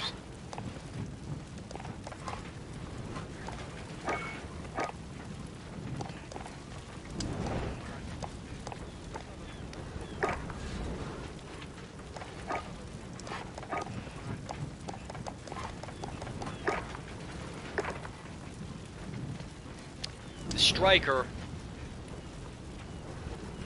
has a quick ADS time, so with it long range, I like to be able to see stuff.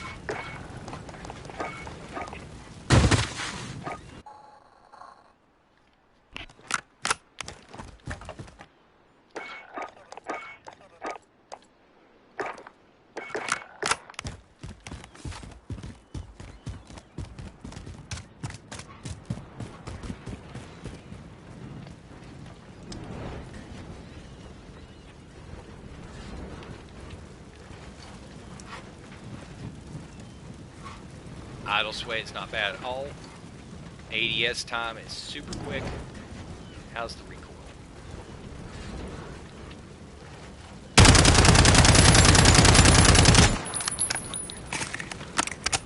Decent sized magazine. Let's just go. Absolutely atrociously horrible recoil on the Striker. This is why I was saying that anytime you go into the Striker versus the assault rifles, oh my goodness, I tested this and used it so much. I ended up liking it, but I said to people, if you consider this to be a long-range gun, you're out of your mind. For this very reason, I mean, literally, in the critical area, if anybody happens to see my Kilo video from earlier, you are hitting 25 bullets on point. And if you saw the match that I played earlier with the Kilo, I mean, that is how I was winning those gunfights. I think I had like a 3+ KD in the majority of those matches. This is as bad as it possibly gets. And then it gets even worse. I mean, it's literally like all over every direction. No way in hell is that going to work. So, your most powerful attachment normally is the compensator. Under certain special cases, the muzzle brake is going to help. Go ahead and see what the compensator can do for this thing.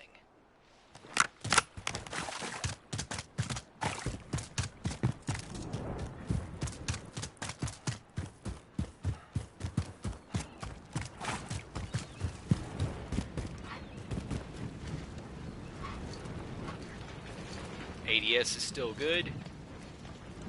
Idle sway is getting a little bit off, but it's still good. There was the original. Okay. With the compensator. Again, another thing with this is that you are getting better hip fire normally, but on this Striker, this looks about the same as the Kilo. So, whatever. Kilo was just doing its phenomenal earlier. Kilo is just beyond excellent.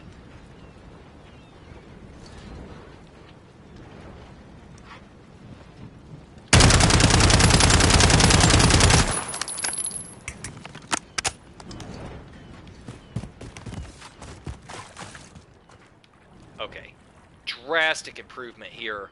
It is really hard to see where all these bullets are going on this gun. It looks like I'm getting a spread right in here that is just much more. Even if it was just these three, I've got to go back and check that. Even if you just look at these three, you're getting much better stuff than this. But that is still absolutely horrible. So, that is all apparently horizontal. Check it out with the muzzle brake. The infantry.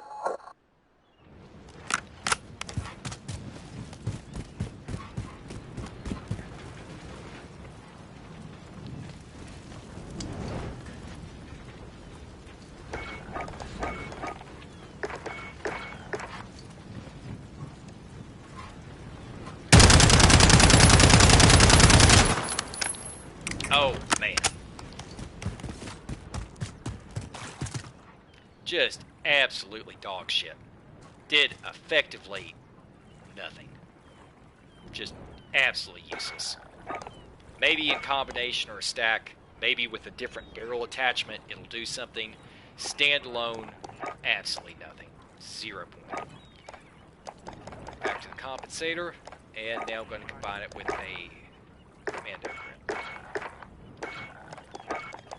Thought it would at least do something perceivably functional on some level as muzzle brake, but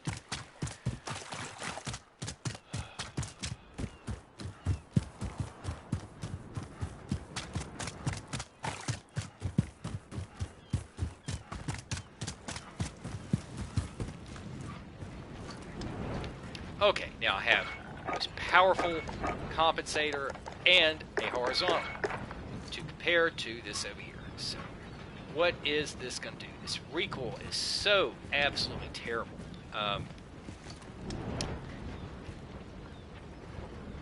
Idle sway is still good. ADS is still excellent. Oh, now we're getting. So, I'll compare this. In. Okay, now you're getting somewhere. 1, 2, 3, 4. And then it's starting to lose it. But you're at least getting these right here. Now, what if you were to tap fire this thing?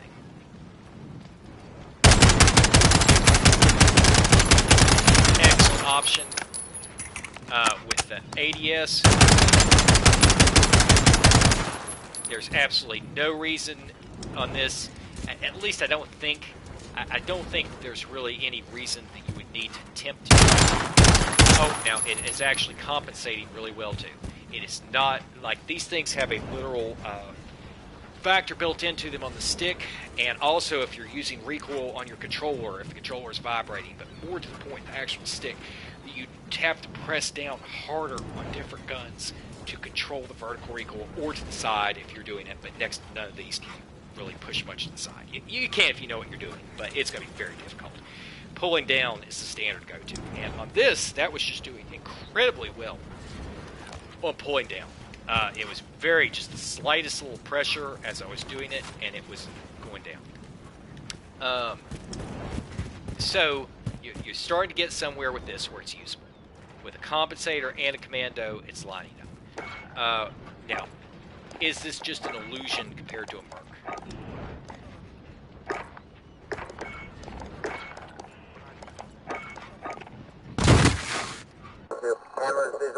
And also keeping in mind now, here's the difference now. Depending on how these results come out, the commando is not supposed to be reducing ADS time. But again, half the stuff is so broken. The Merc is supposed to be reducing ADS time, and it does feel like it's reducing it. However, it also supposedly has a movement boost, although I'm not convinced that's on every single gun, because sometimes it genuinely feels me somewhere. Whatever, maybe it is, maybe it's not. This is to increase the hip fire. I don't see any real perceivable difference in hip fire on this, although, again, they changed the game from the original intent. When this game came out during the beta, it had different categories of stats, and some of those included directional hip-fire recoil as well as recentering recoil, meaning that when you were hip-firing, if you notice how it's not going up, certain guns, when you hip-fire, go do-do-do-do-do-do-do-do as you're hip-firing. And some of them, when you hip fire, the box pulsates to much larger distances while you're hitting. And it's very different. So those were two stats that were originally in the beta that they dropped. And they're now hidden in, and it's part of how all of this got messed up. But whatever, I wish they'd just give us the real game. This is like Anthem's watered down edition, where the real game never actually happened. Alright, here we go. This is with the Merc and the compensator. Over here, full magazine. Oh, I need better. Alright, that'll work. Oh man, it is looking like this Merc is just still on top. I have to actually get over here. Alright, so let's see. 1, 2, 3, 4. 1, 2, 3, 4. It does look like the commando was doing better with it, causing all this side to side. Don't see a lot of difference in the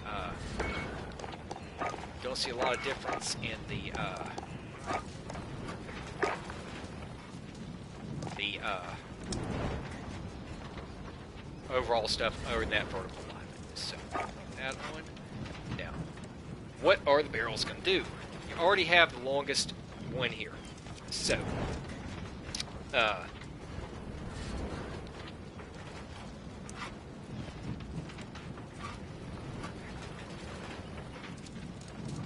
again, getting into some subtleties. Depending on this whole point of this 2-hour video here being why use an SMG.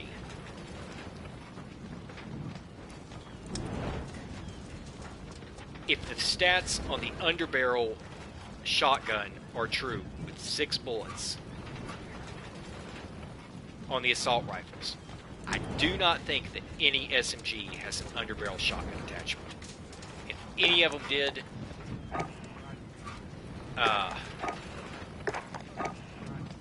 surely it would be the striker. I don't think that's an option. I don't think that was put into anything in the game. So, with the underbarrel shotgun attachment being so good, you are again, given all of this, with this being the longest range SMG, going to be faced with the issue of why use an SMG.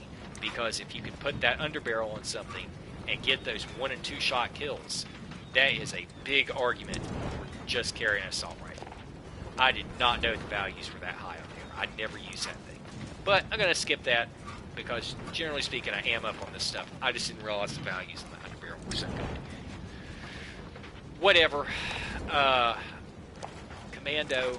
Alright.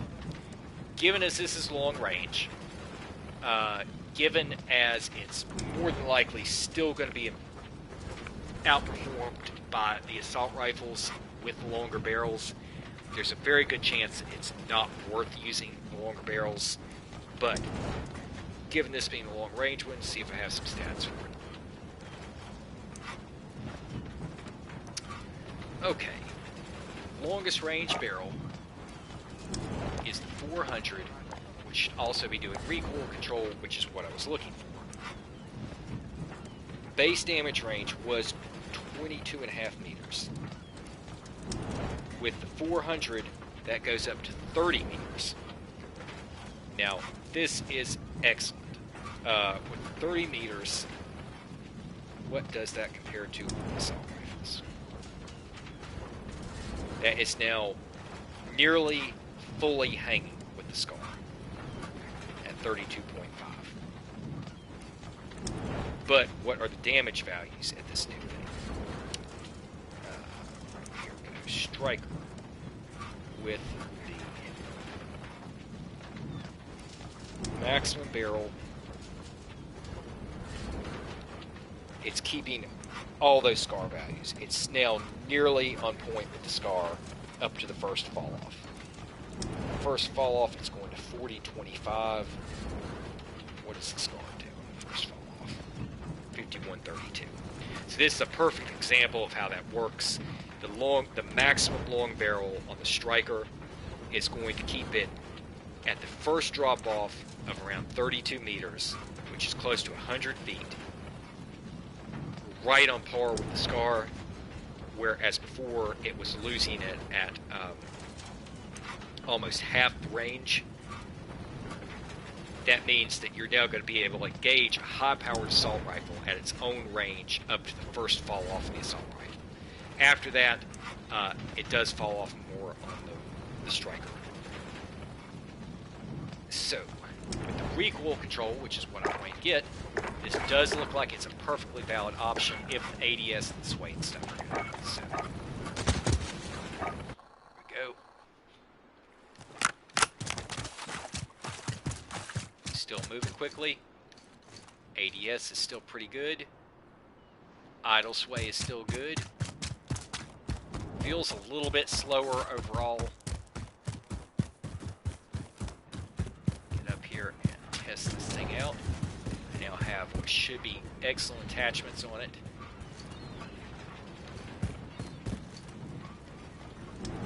Compare this to the horror of the raw one, and I think it's just absolutely useless.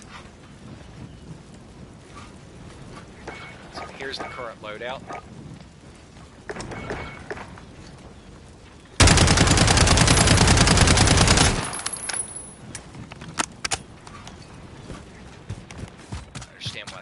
Are so hard to see on this. Oh, now this is just excellent. One, two, three, four, five. Okay, you are now getting with this barrel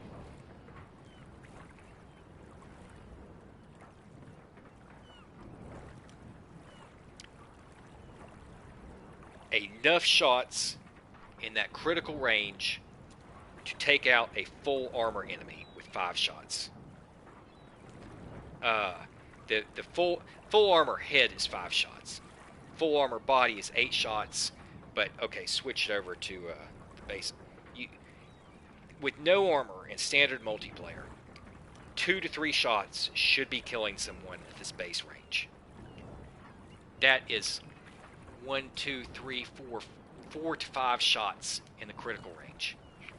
With armor, it goes up to 8. You can do that. You're still going to have that incredible tap fire option on it.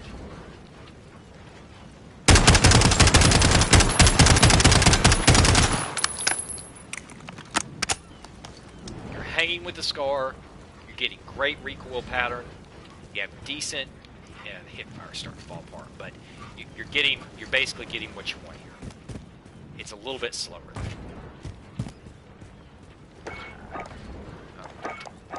Now, what could you use on this to improve it? The first thing that's happening here is that as soon as I have to put a tactical suppressor on this, as soon as I have to suppress this, none of these barrels have sound suppression built in. As soon as I go to put the suppressor on, I am going to lose that vertical recoil control. As soon as I lose the vertical recoil control, I'm going to be into a situation of either... I haven't tested it with just the commando. I have a long time ago. I can't remember. I don't think it does a whole lot. How are you going to control the vertical? As is now, this is all slowing it down, and you can feel that it's slowing it down. So right now, I have 1 slot left on this loadout. So this is the unsuppressed, slow loadout, doing pretty much what I wanted to do. What could I do? Okay. First off, if you compare this to a Bison, and I just cannot get into like comparing one gun to another, but it may be longer range, but the magazines and ammo pool are just, I mean, the Bison just has a beat in so much.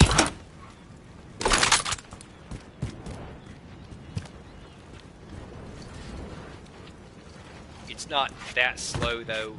It seems to be the movement speed more than anything. And what on here is saying it's reducing movement speed.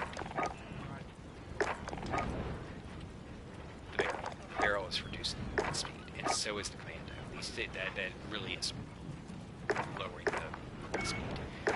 Okay, so what could I do to do that? Well, a lot of people would say use the no stock to increase the movement speed. They are just absolutely horrible now. I'm not going to go in and attempt to do that. None of these are going to improve movement speed. You would probably be better. This is a very small magazine, throwing a 45 round mag on. The aim, given all this, is pretty much right on point. I mean, I just don't see it getting much better than that. I don't see any reason to use that other stuff. The ADS time is still pretty quick. If anything, if you weren't going to do the ammunition,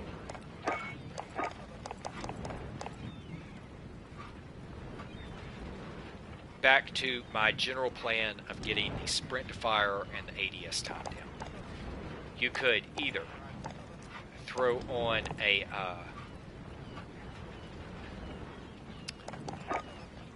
rubber grip tapes for added recoil control. I'm not going to take time doing that here. They have, generally speaking, been absolutely awful, and the recoil is looking fine given everything where it is now. The stability is looking fine. I could use the stipple grip, at which point it's going to lose the some of the aiming stability. I could use the tack laser, which would get the ADS time up, but it's already really fast, and it's going to expose the position. In Warzone, I might do that. I would throw a tack laser on it.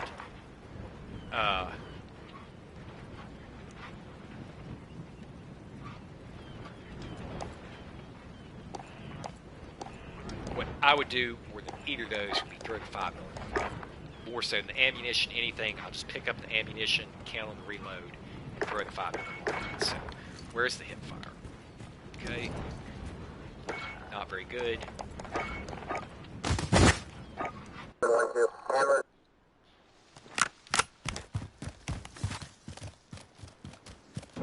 Taking C.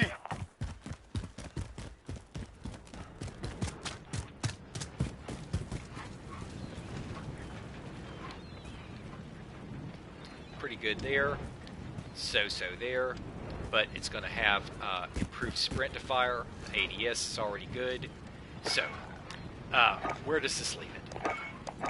Point, this is all I'm doing for this for now, is the point of this was why use an SMG?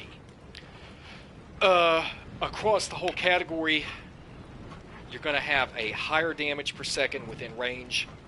You're going to have a lower time to kill head and body shots. With certain critical SMGs, you're going to have a damage per bullet like the Striker on par with the highest tier assault rifles. The problem has been so far that given all that overpowering and the mobility, that when you go into the engagements, your range falls off so quickly at half to a third of their range that when you go head to head with them outside of that range, you're going to lose. And so this was why I say this is the range of the baseline Striker, which is the longest range SMG, that will hang with a SCAR. Once you get outside of this on the basic Striker, you should be losing, with the SCAR being one of the longer, higher damage ones. So, the longest range SMG can hang up to here 1-to-1 and win against one of the higher damage range assault rifles. But as soon as you get out of that range back to here, you should be losing. Except that I just put on this long barrel attachment that is putting it on par with the it's now giving it the range of the SCAR with the same basic damage at the same distance. It does fall off more after that, but 30 meters. So how far is 30 meters? At point blank, I'm at this, so I can push this up to 62 from the wall.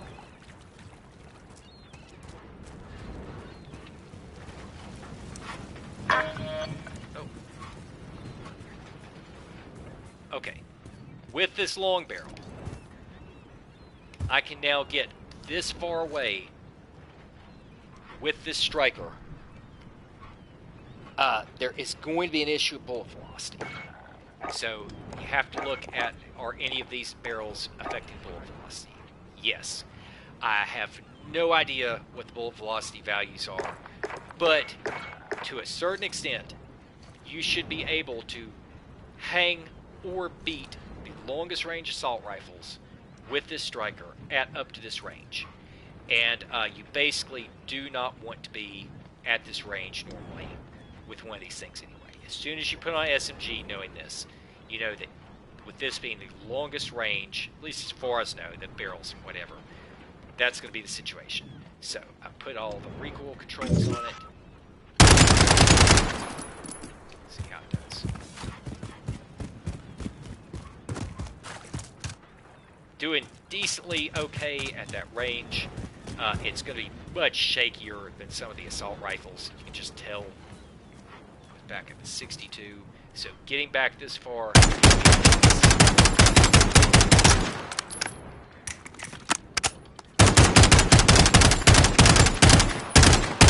Pulse firing and Low ammo.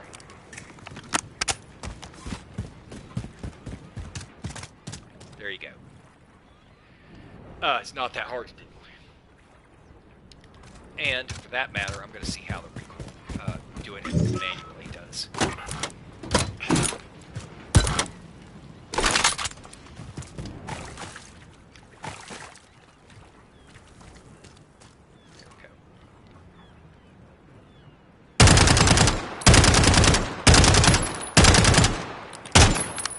Still going to be harder than tap firing, but it's doable.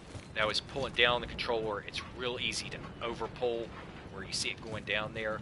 I don't understand why with this gun I am having such constant rendering issues with the bullets. It makes no sense.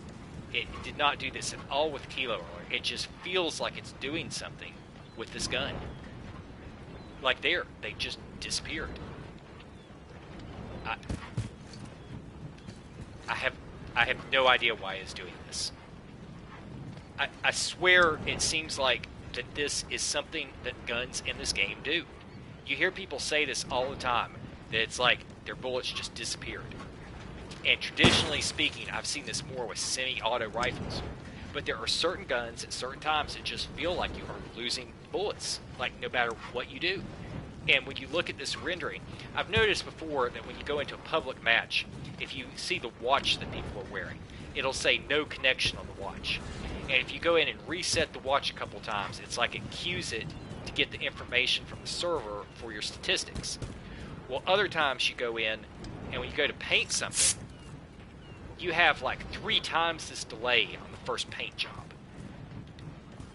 I'm not convinced that the game is correctly reading and registering stuff when it comes to the bullets and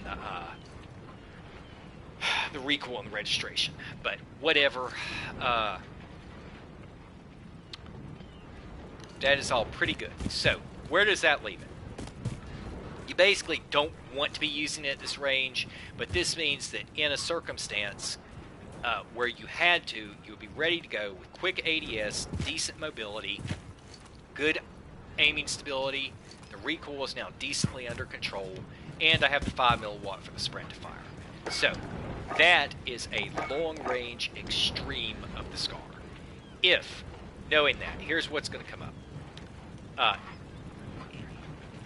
If you wanted to speed this up, you can't, though, the absolute worst aspect of this gun so far is the recoil.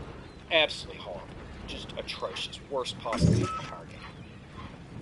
And the horizontal recoil actually did respond to the horizontal grip. I did not bother trying this with the muzzle brake. I could double stack them. In fact, while I'm at it, I am going to do that. Because the game makes no sense. As I mentioned before, a real muzzle brake, although I'm not a gun expert. I have fired some guns. I do know the general basics. A real muzzle brake, to my knowledge, in any real category, should not be what they're calling a muzzle brake. A real muzzle brake is angled at slants to dampen the front to back recoil, which is what's hammering into your shoulder. A compensator has 100 different varieties for different guns, including with silencing effects, that has multi-vector, multi-directional gas redirection depending on the gun to center it, which is what they have divided into this very simplistic muzzle brake versus compensator.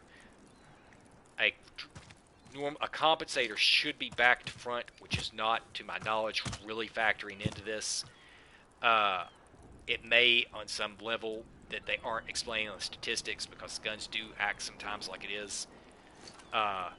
But it is not normally a left to right issue for a muzzle brake. That's a function of a compensator, and the compensator mixes all of those different directions, including diagonals and sound suppression, to get it to do that. And so can the muzzle brakes. But whatever. Okay, where is it? I'm trying the muzzle brake on. So, I'm going to go back to standard range. And let's see what it does.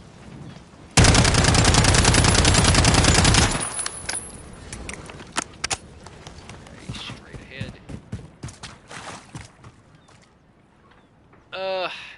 Okay, I've got to get off that wall. There's no way to tell from that because of the crease in the wall. Anything over here? Alright, oh, here's a perfectly good spot.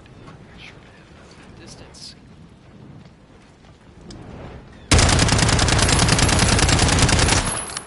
Okay, this is all going to come down to How is it on the horizontal? Is it drastically improved versus the vertical? And the answer is just same as always, no.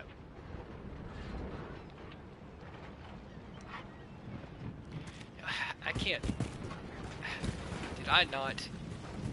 I'm losing. I'm trying to remember here, but I thought that I had already tried the muzzle brake and the Merc. And if I remember correctly, it did effectively nothing. I'm going to go ahead and try it again. Sometimes I think that the muzzle brake, I think that the attachments perform in general differently on different length barrels. I think that the muzzle brakes work better on semi-autos, but outside of that, I think they work better on short barrels. I think all the recoil attachments work better on the short barrels. But whatever, I'm not going to get into that. It's literally enough to give somebody a splitting headache because they need to give us stats that work. All right, here goes. This is a muzzle brake and a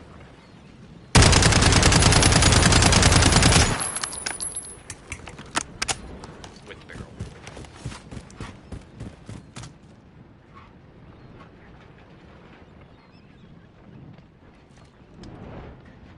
No, compensator's better. Compensator, commando, and a barrel. Okay, so to hell with all that. Whatever the hell the point of the muzzle brake was supposed to be. One gun shows so far of anything I've ever used what the muzzle brake and the commando should have done, and that's the MP7. Alright, so here you go. This is a long-range kit for this gun. The thing to do is that the recoil on this is by far the absolute worst thing. Even at its absolute worst now, the ADS and the aiming stability are still excellent. The main issue now is it has lost, and this is actually there in the stat, it has lost so much mobility, you can tell. So, if you wanted to keep this more mobile, one, you could go to a lower power optic because you really don't want to be engaging people in this range. That would increase the ADS time some, but you're still going to have this movement drop off. So the number one thing here that's causing the movement drop off is this barrel. Well, drop the barrel, I'm going to lose that damage range. I could move it over to this one, but that's not going to help with the recoil control. I'm not sure the damage range. I have to look at it too. So whatever, there is an in-between there. Not going to get into that right now. There's an in-between. But if I wanted to keep the speed up and I dropped this, it was doing decently okay with the compensator and the commando. I don't think there was really any. I don't think there's any reason to worry about that. If you want to keep the speed up, you could then go in and do one of these other things. You can try the rubber grip. I'm not even going to waste my time with it at this point. It's just the worst. You go with longer ammunition, or you can throw a pearl. Frangible wounding would probably be pretty good. Okay, so I don't want to do any of those. I want to keep this. Be right back.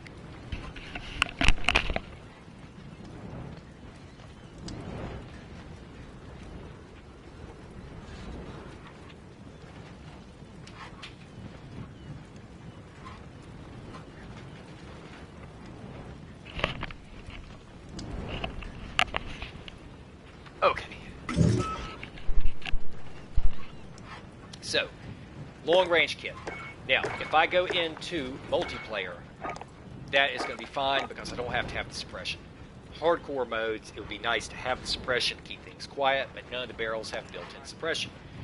Well, immediately you're back to square one again, to some extent, because as soon as I throw a suppressor on here, if I put the monolithic, it says it's going to boost the range. Even though the meter says this, because the stats are so broken on here, there is no way to know if this is actually going to increase the range. once I already have that maximum range barrel. It would be nice if it would, because traditionally speaking, when you throw this on, it stabilizes the recoil. So, you know, you would have a.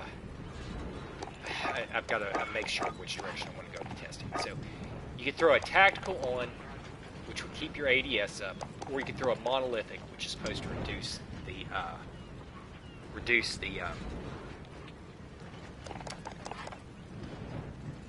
which is supposed to reduce the ADS. So I'm going to try the tactical and see how the recoil goes on this. Because the compensator it just kill a total loss to lose the compensator. The recoil on this gun is absolutely atrocious. Just some of the worst in the game. It's just nearly unusable. It might as well be broken. Compensator was fixing that, although things do feel quicker now. Alright, so this is with the monolithic and a commando.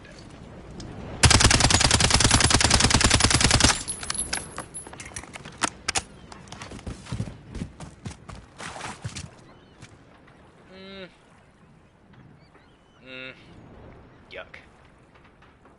So how is the ADS? Okay. Definitely slower.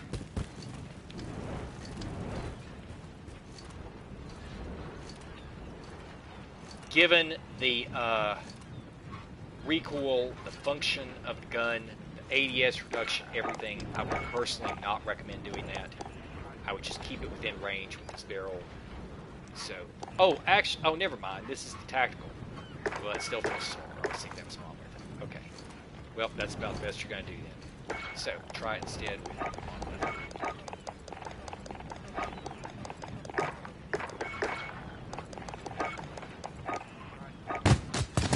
Reloading. Stand by.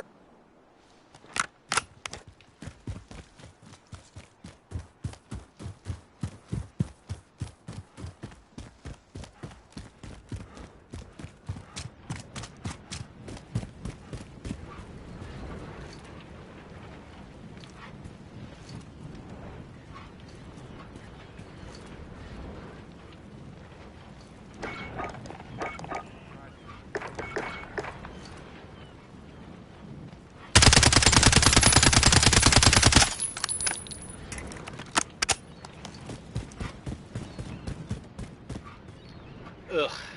Yuck.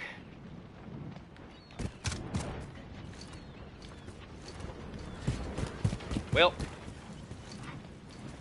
this, I guess it feels a little bit slower.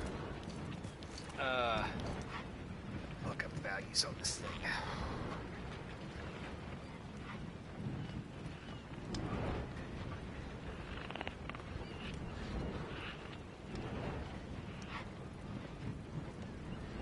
Okay, ADS speed on a base Striker 45, 0.172. With a tactical, 0.187.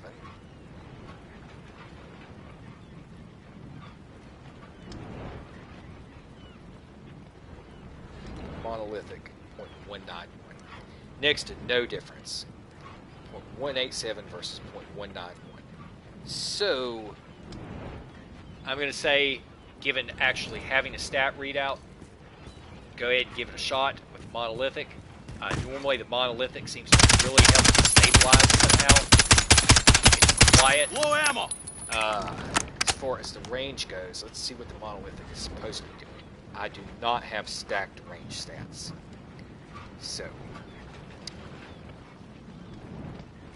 MP, where are we? Striker 45. Oh, I do have bullet velocity stats. Bullet velocity with the tactical, 684. Monolithic. The monolithic is apparently increasing the bullet velocity. Can you believe it? Does it say it's increasing the bullet velocity?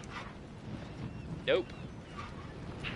Looks like the monolithic under testing is majorly improving the bullet velocity. It's going from 684 meters per second up nearly 75 meters, up to 753 meters per second. That is incredible. If this is true, and they aren't telling you this, on the bullet velocity, this is why the monolithic is so good. It is 75 meters per second.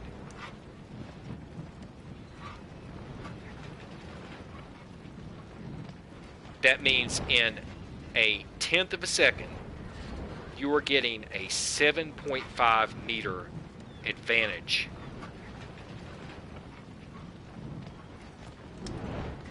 .5 meters was nearly the range of the MP5. Okay, whatever. That's a whole stack of stuff to get into about the bullet velocity. But the monolithic apparently has next to no disadvantage over the tactical, and is giving you 75 meters per second advantage in travel distance, which is 7.5 meters in a tenth of a second, meaning that when I stand here and shoot at 52 meters,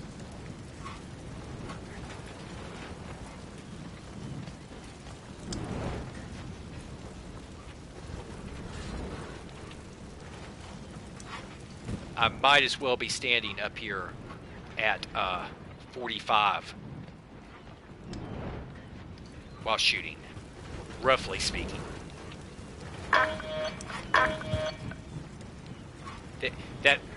The actual travel time on the bullets, I might as well be standing 7 meters closer.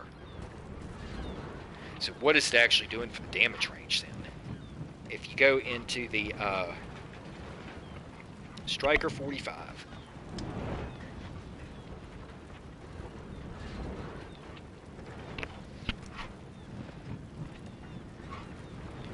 damage range stats on a Striker 45.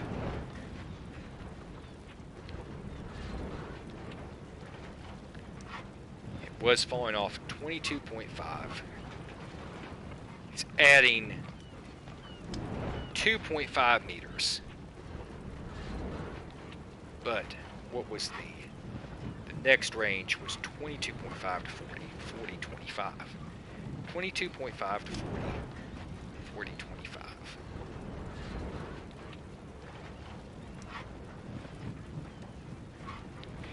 It's doing a couple meters difference.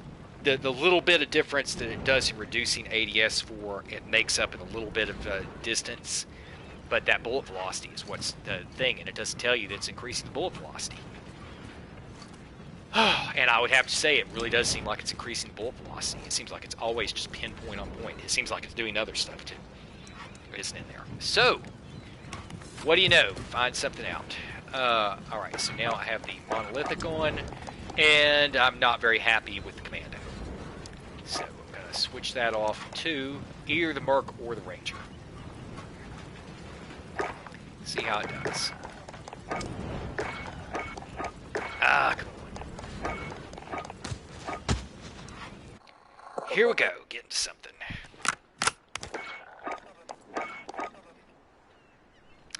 If you could get good performance out of this versus the compensator, with the increase in bullet velocity, you might just want to use this anyway. I had no idea it was doing that with bullet velocity. I just thought it had some kind of hidden positive effect. Okay. Oh my goodness, the ADS is so much lower now. Is that even supposed to be real? Yeah, it's supposed to be real. Gosh, it's ever slow. Oh my god, the commando doesn't reduce the ADS. But whatever.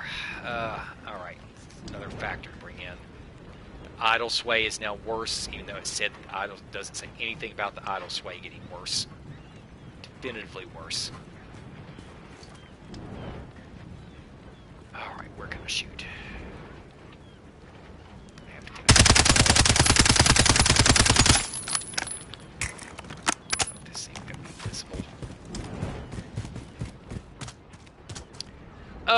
Okay, that is doing fairly good. Alright, so... Oh, I'm running out of wall space here. This is really starting to get there. Alright, so I need to find another thing that is 22.5 meters to shoot at. That's in the way.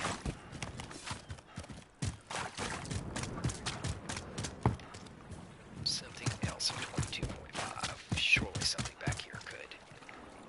Okay.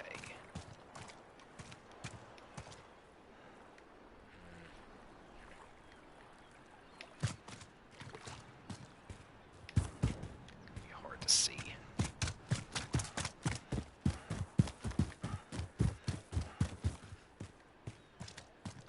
Oh, hopefully this will work. Okay. So, get this thing at... Where's the C flag? Need this to go up to 138.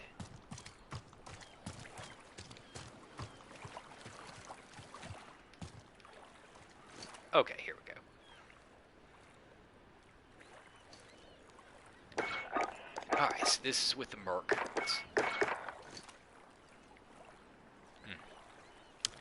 Boy, it's just not going to be the same. Start it down here and see what happens.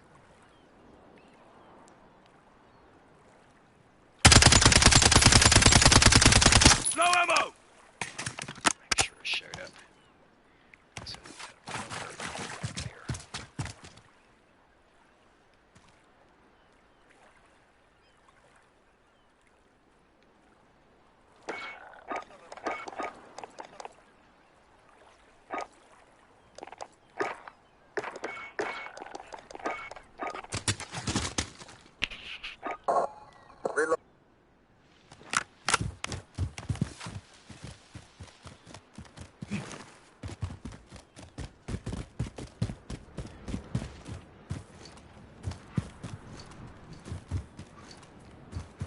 ADS still feels slow.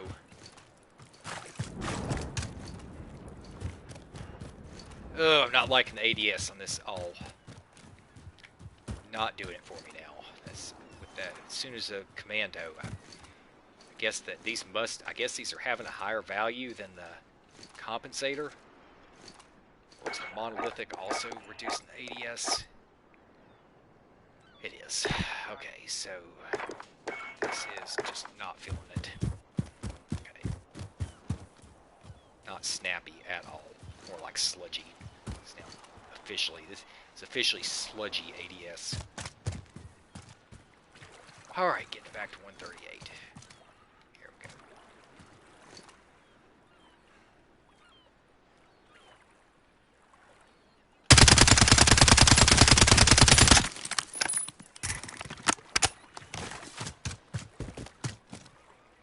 Oh, come on, where'd my bullets just go?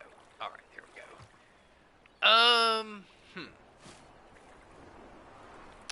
Well, you can see the clear problem with this is that the commando was really doing its job there.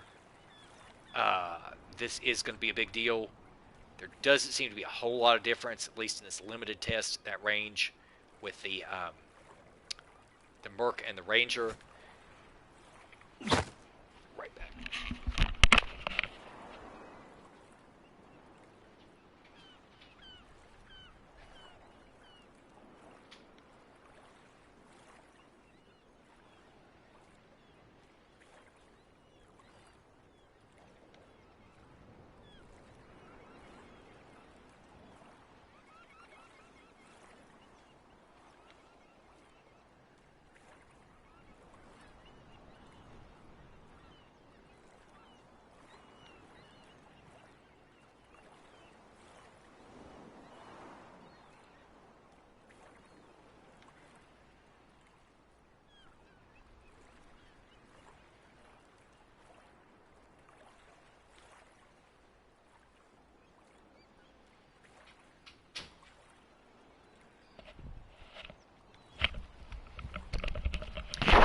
Okay, so big difference in this being that here's the difference between the Merc and the Ranger. Ranger is making it more stable. See how the mobility is there. Pull that off. Ranger, increase the mobility, not that much. This there's just really no way to tell. I'll see if I have an actual stat on here because those things are just plain wrong. Okay, where do we have movement speed? Movement speed stats on Striker. ADS speed. Don't have anything to I don't have anything to go by. Nothing to go by. Not going to happen. Let's see.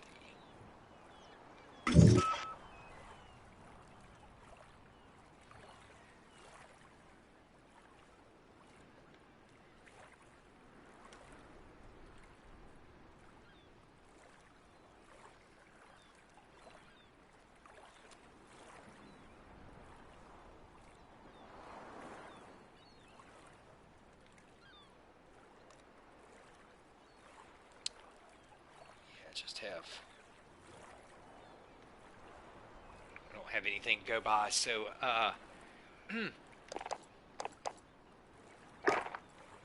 there's the merc on it. I think well, but then had that issue with idle sway. Oh, let's see.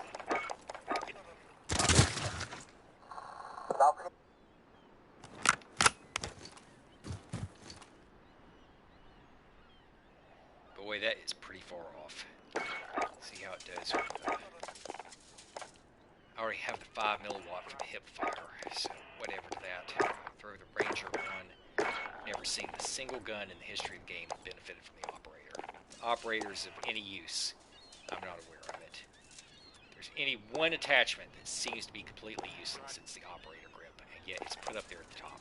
So if I missed something, don't want to sound stupid, but I have not seen it. I have not seen a single reason to use that thing. Weapons 3 and 5. If it was super powerful on the recoil without the other things, that would be one thing. But it says that it's, supposedly the difference in it is it is not reducing the movement speed. So like the Merc has aim walk movement speed, the Ranger has aim walk movement speed. This is supposed to keep you mobile with the recoil control. But it's still reducing ADS. And it's not as powerful on the recoil. And every time I've tested it to see, it may have a different ADS value. It's speedier, but the recoil has not been nearly as good as the other ones. So I've seen no reason to use it. I am guessing that part of what's happened with this stuff is what I was saying earlier about the first builds of the game and the beta having stats that are no longer present. It had whole different categories here. I think that these things did stuff when you were, like, say on a when you're running and gunning with the operator, that it kept the recoil focused on the hip fire or something. I'm just not sure. But I'll try the Ranger here on this aiming stability, see what it does. Just too hard to tell. It is still pretty darn wobbly. I'm going to say trust the status quo, go with the Merc here. Alright, so thing to do on this to get the ADS time down, since the ADS is just atrocious now, would be to reduce the setting. But quick recap. All in all, I have had some very good matches with some Striker. The Striker, I think I had like a 20 streak with the Striker. I've gotten gunships quite a few times using the Striker, like on Superstore. The thing with Superstore being that you have close quarters engagements and long stuff down the sight lines. And, you know, I was doing great with the Striker, but your ADS time is going to be a big factor in that, so whatever. And you also don't want to be using a laser shining around all those damn boxes. That said, there are two different loadouts here that would work. The first one was unsuppressed, had the compensator, the compensator, the commando, the long barrel, and the 5mm. that worked pretty much great, but is a long-range option because it was definitely slowing it down. The compensator and the commando were the two keys to using that. Depending on your other circumstances, I would drop the barrel and add something else.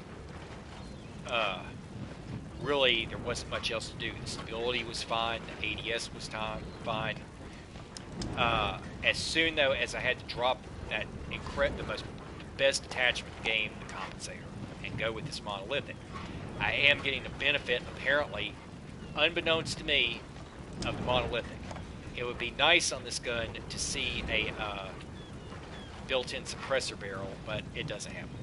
So now in this one, you are basically going to have the same thing of being slow.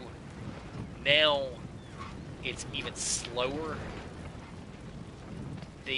These things, you can the ADS time on it is now really not very good. That leaves the question of what can you do about it. And the problem is the single worst thing about this gun was the recoil, which is why losing that compensator is so bad. As soon as I drop this barrel, number one, I'm losing that head-to-head with the SCAR. Number two, I'm going to have the recoil going back up because there's nothing else to do it. I could replace the barrel with the rubber grip, but the rubber grip has just traditionally been absolutely horrible.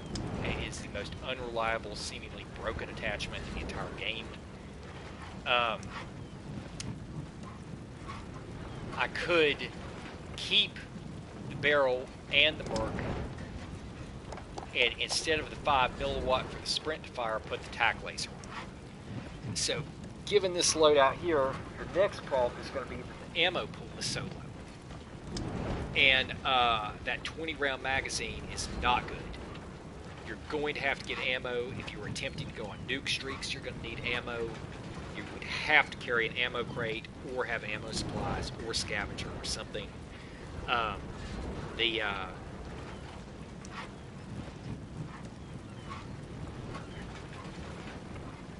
So the deal with this secondary loadout is much more difficult. This is much more difficult to manage because of the suppression.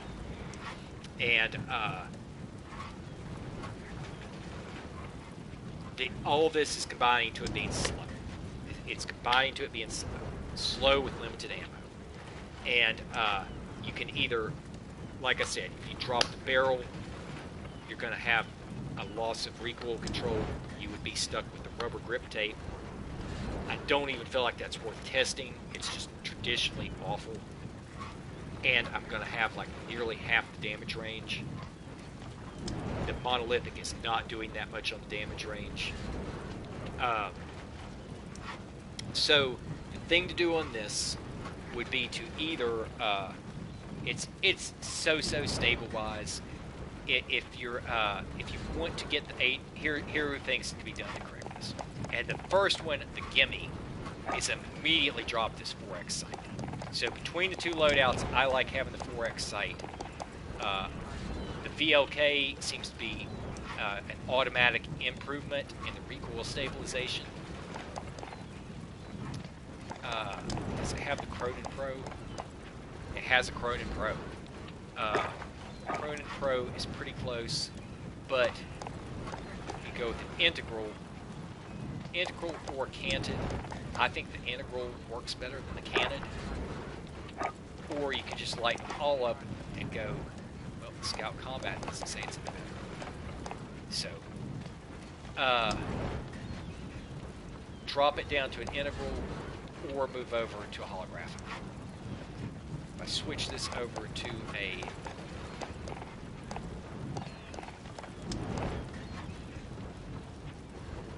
holographic,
doesn't seem to make much difference.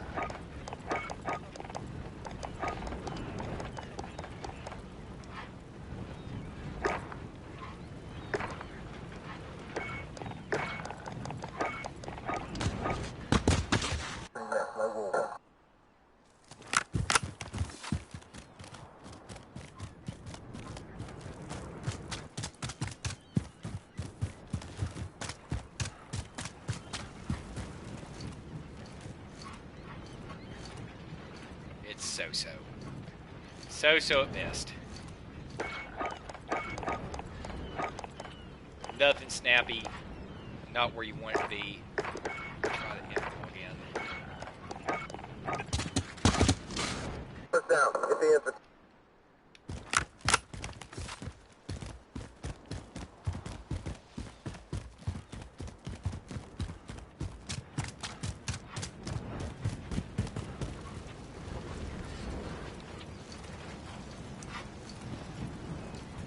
It's useful. I would say then, given if that's the best the sites can do without going down to a no zoom,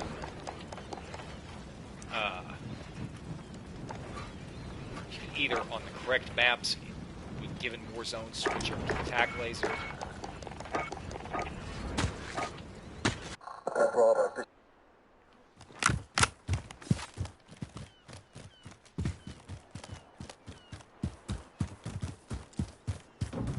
Securing A.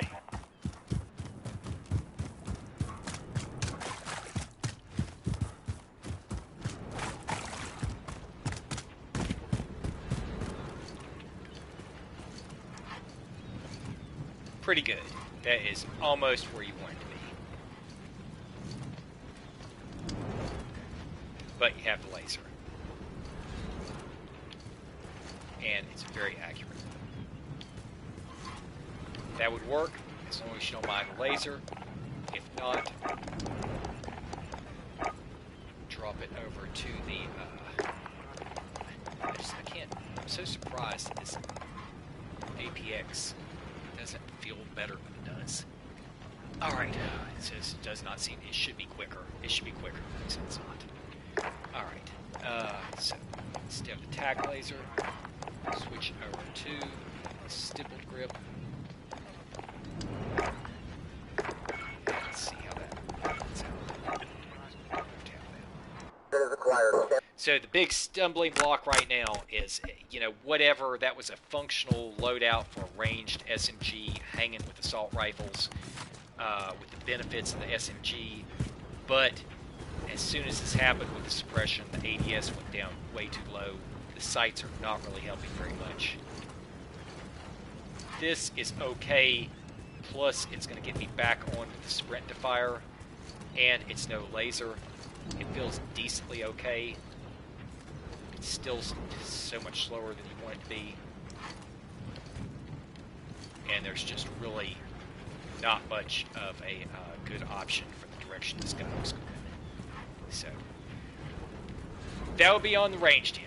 So, not going to go into a whole lot on this, but given as this was the longest range SMG,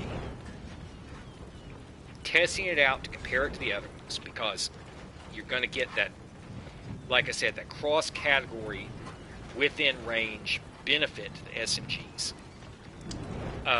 What if you said, to hell with all this range stuff on the Striker?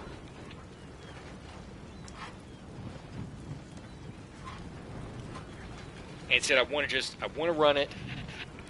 I'm going to push up like an MP5. I'm going to say, to hell with this. I don't even want to use the sight.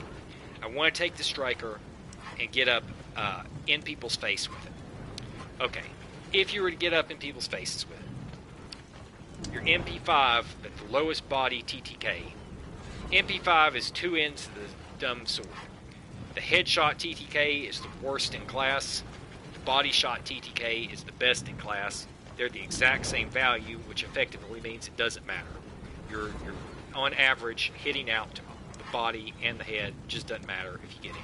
So you push it, you get it within that 10-meter range that was so close up there, and you are going to win everything except a few oddballs in any state, except a couple of the shotguns and shotgun attachments. and a handful of the assault rifles. A lot of factors involved there with the MP5 being mobile. So,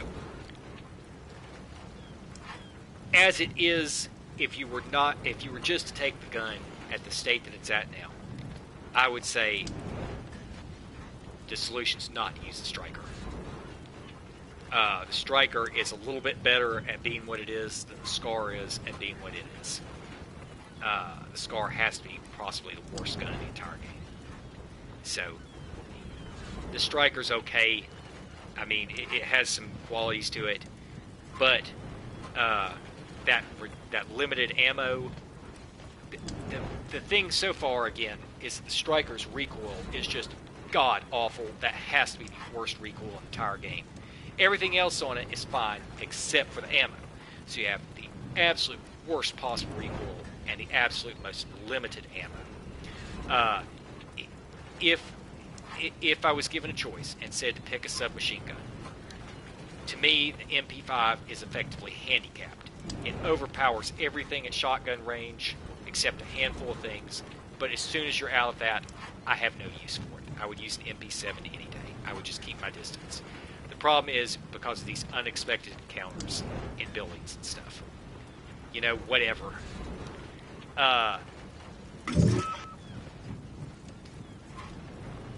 If I was, skipping over the MP5, if I was to have to use a gun and count on it, this is okay. I mean, you could, if you had it kitted, whatever, but I would much any day use the,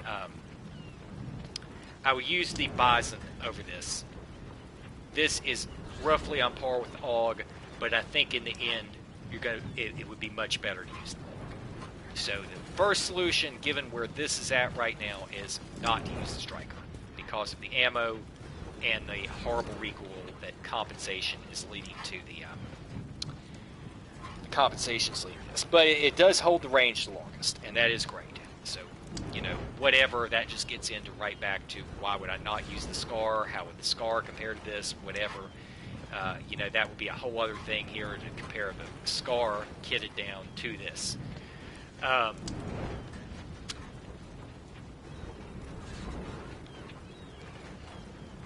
So,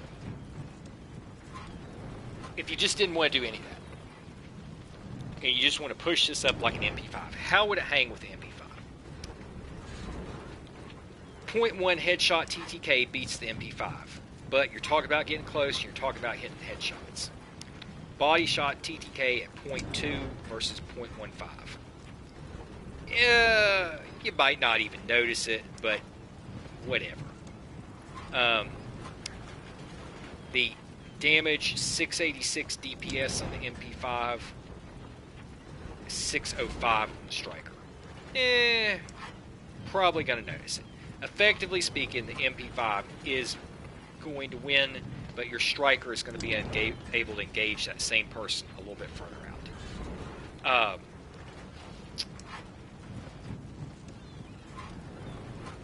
Your problem is going to be this god-awful recoil. So, let's see. What do I have here?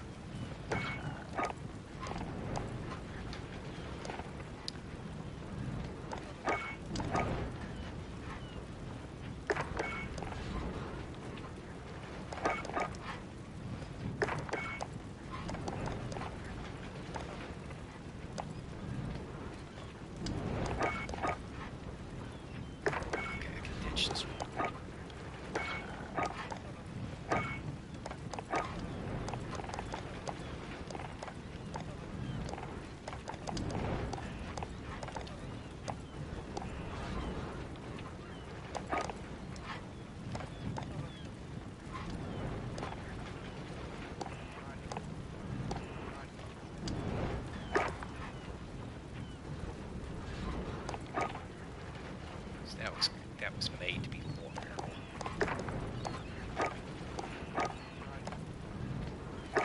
Undertaker. It's made to be closer to running gun. This lightweight suppressors are apparently awful. Okay. So, if you wanted to do this as push it as an MP5, not even use the sight.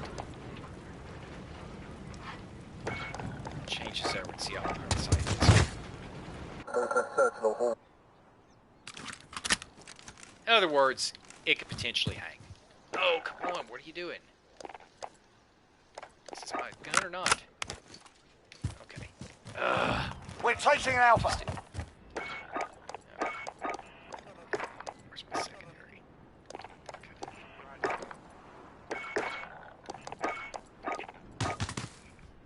Go on again. Okay. Raw striker. When you go to hit between the muzzle flash and the sights, gonna be hard to keep it on point with them moving because the little cup there on the sight is gonna be like right over half the body. But whatever. Okay, that was the Undertaker. I'm gonna switch over to the Dream Dasher and see how far the sight is.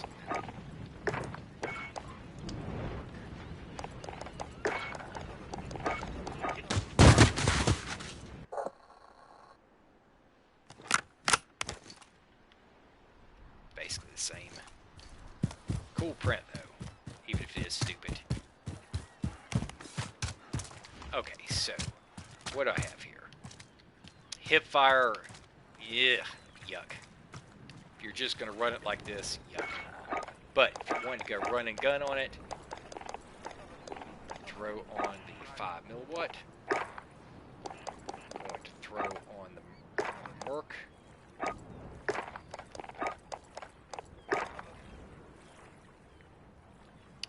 Going to leave off the stock.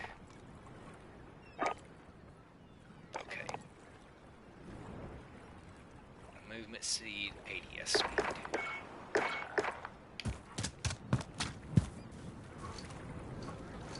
ADS is already super snappy quick. So, what could I do with this if I wanted to just push up on people? I still think, personally, that it needs an optic.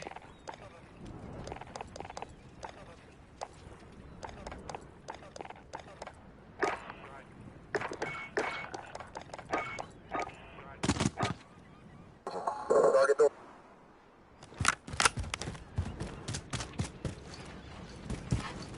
Yep, that'll be good.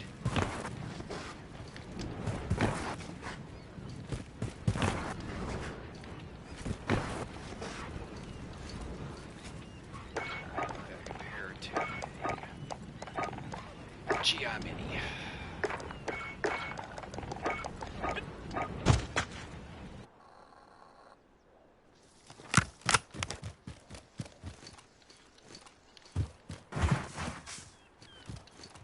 Not a whole lot of difference in there, still. Okay. 1, 2, APX. And. Alright. Big question here is, that's all fine and good for when you're pushing up on them, you're being speedy, it's pretty fast.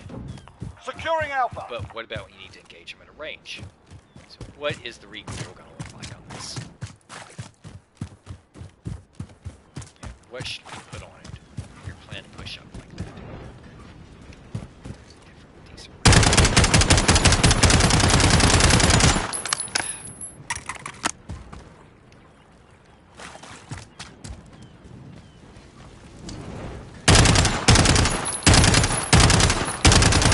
No ammo.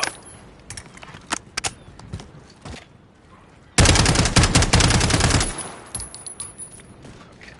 So you are keeping it decent distance, not going sustained full auto, be fine. If you need a suppressor, it looks like you'd be great with this for improving the bullet velocity. There's not that much difference over this.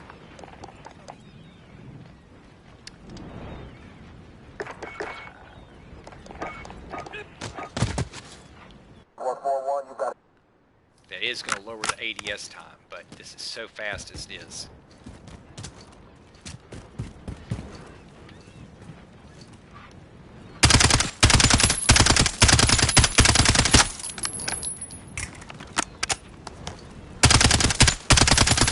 Why does it seem like it's bouncing right now? It really feels like it's just plain bouncing.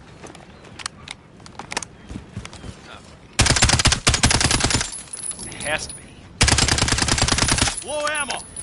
No siree bomb. Whatever is happening there, skip that. Could not even worry about the suppressor right now.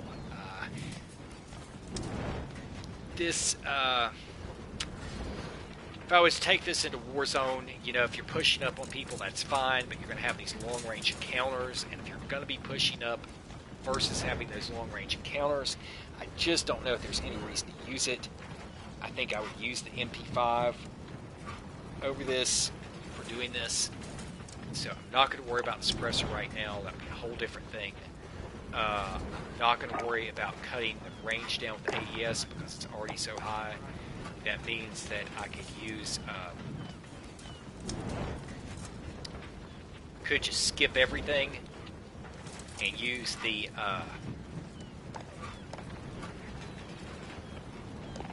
put on the larger magazines. It's giving you nearly twice the magazine capacity. I can put on fully loaded and have that ready to go instead of having to wait on the ammo crates or scavenger or something. As far as this end of stuff goes, as a general passing note, I was going into solo trios on Plunder and was having to take on multiple groups, sometimes 5 people at a time. I would come out winning because I had 2 fully loaded guns. When the magazines run out and you're in combat and you don't have time to reload and you swap over to another full magazine, I cannot tell you the number of times I won solely because I had a second ready-to-go gun. So the magazine size does matter that much. What to do with this one?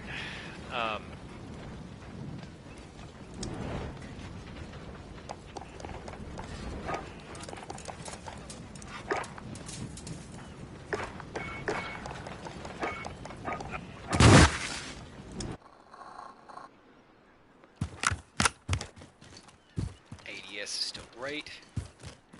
Movement still feels wonderful. Recoil is going to be excellent. Hip fire is spectacular.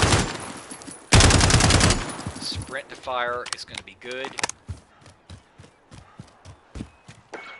All those things said and done, next thing up would be to either put the fully loaded or the ammunition. And with the ammunition, I would most definitely just go ahead and do this. That straight magazine would be critical. And there you go. So APX, a compensator, a Merc, a 45, and a 5mm. Okay, one last thing before I do this. Question at this point being, why, given any of this, this is actually pretty good. This here, I think that I honestly, I think that if, personally speaking, in a pro environment of playing hardpoint, I think this could hang. You know, I that's not my job, that's theirs. But to me, I think that this could hang with just about anything. And because of it having the extended range on it that can compete with the assault rifles and the damage, I think it'd be good. I think that this would really work out. I think this would be actually really good. It's that ranged version of it where it's supposed to be long range that it's really starting to get there with the suppression. So, why would you use this instead of a SCAR kitted as an SMG? The SCAR, you can get the SCAR and Striker. Same general damage. The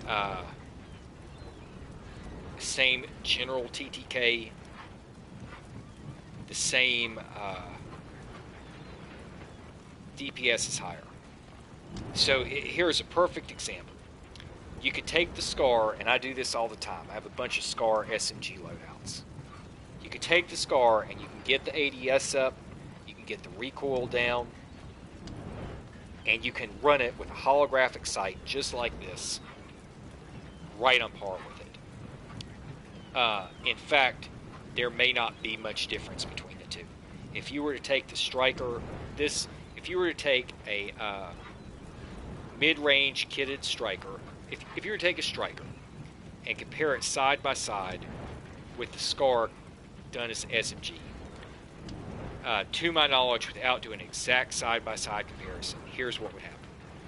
Your striker is getting weak, just like it seemed to be at those ranges with the ADS and stuff. It is more powerful up close by a little bit. The SCAR is going to hold the range much further out once the fall-offs start happening, but it would be able to compete up close. So, subtle shades gray there. You could do either. I could sit here and go through a loadout, but I've been doing this for over 3 hours now. I am just going to head on out and put this gun to use. I want to play some APX, Compensator, Merc, and a 5mm.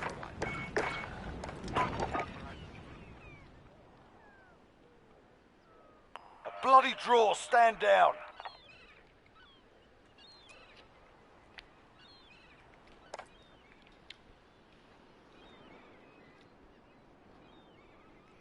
Of course, then what that's going to turn into is if you we're going to compare it to a SCAR, why not compare it to a Kilo? Because the Kilo is so much better than the SCAR. And the thing with that, it's going to be right back to square one of you could try to speed up the Kilo and get everything, but it's and that's all fine and good, and that could work because the Kilo's recoil is so great, but you're still going to have that cross-category overpowering of the assault rifles by nearly all the assault rifles overpowered within that range by the SMGs, which was the whole point. So, where am I? Let's get into this. Play at least a couple rounds here. Okay, where was this? That was the SCAR. Oh no, that's Kilo. Okay, what do I have a free slot here? Oh, running out of slots.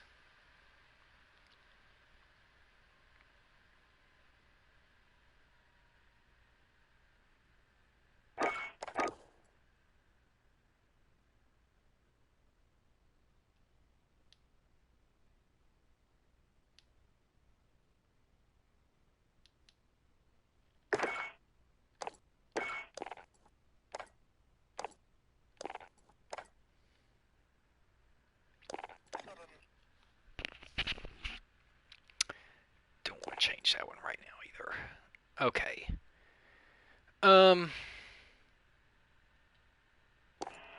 Darn it, I really don't want to change that. What should I do with this thing?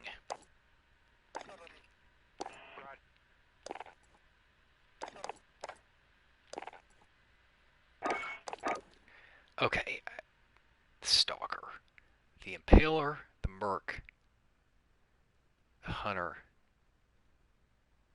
the Tactical. Oh, alright. I have...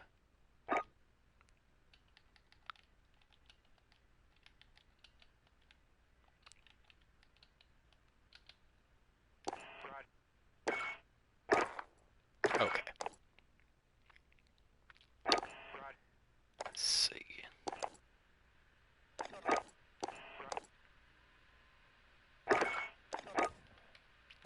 Okay, what did I have on this thing? I had the 5mm Merc, Compensator,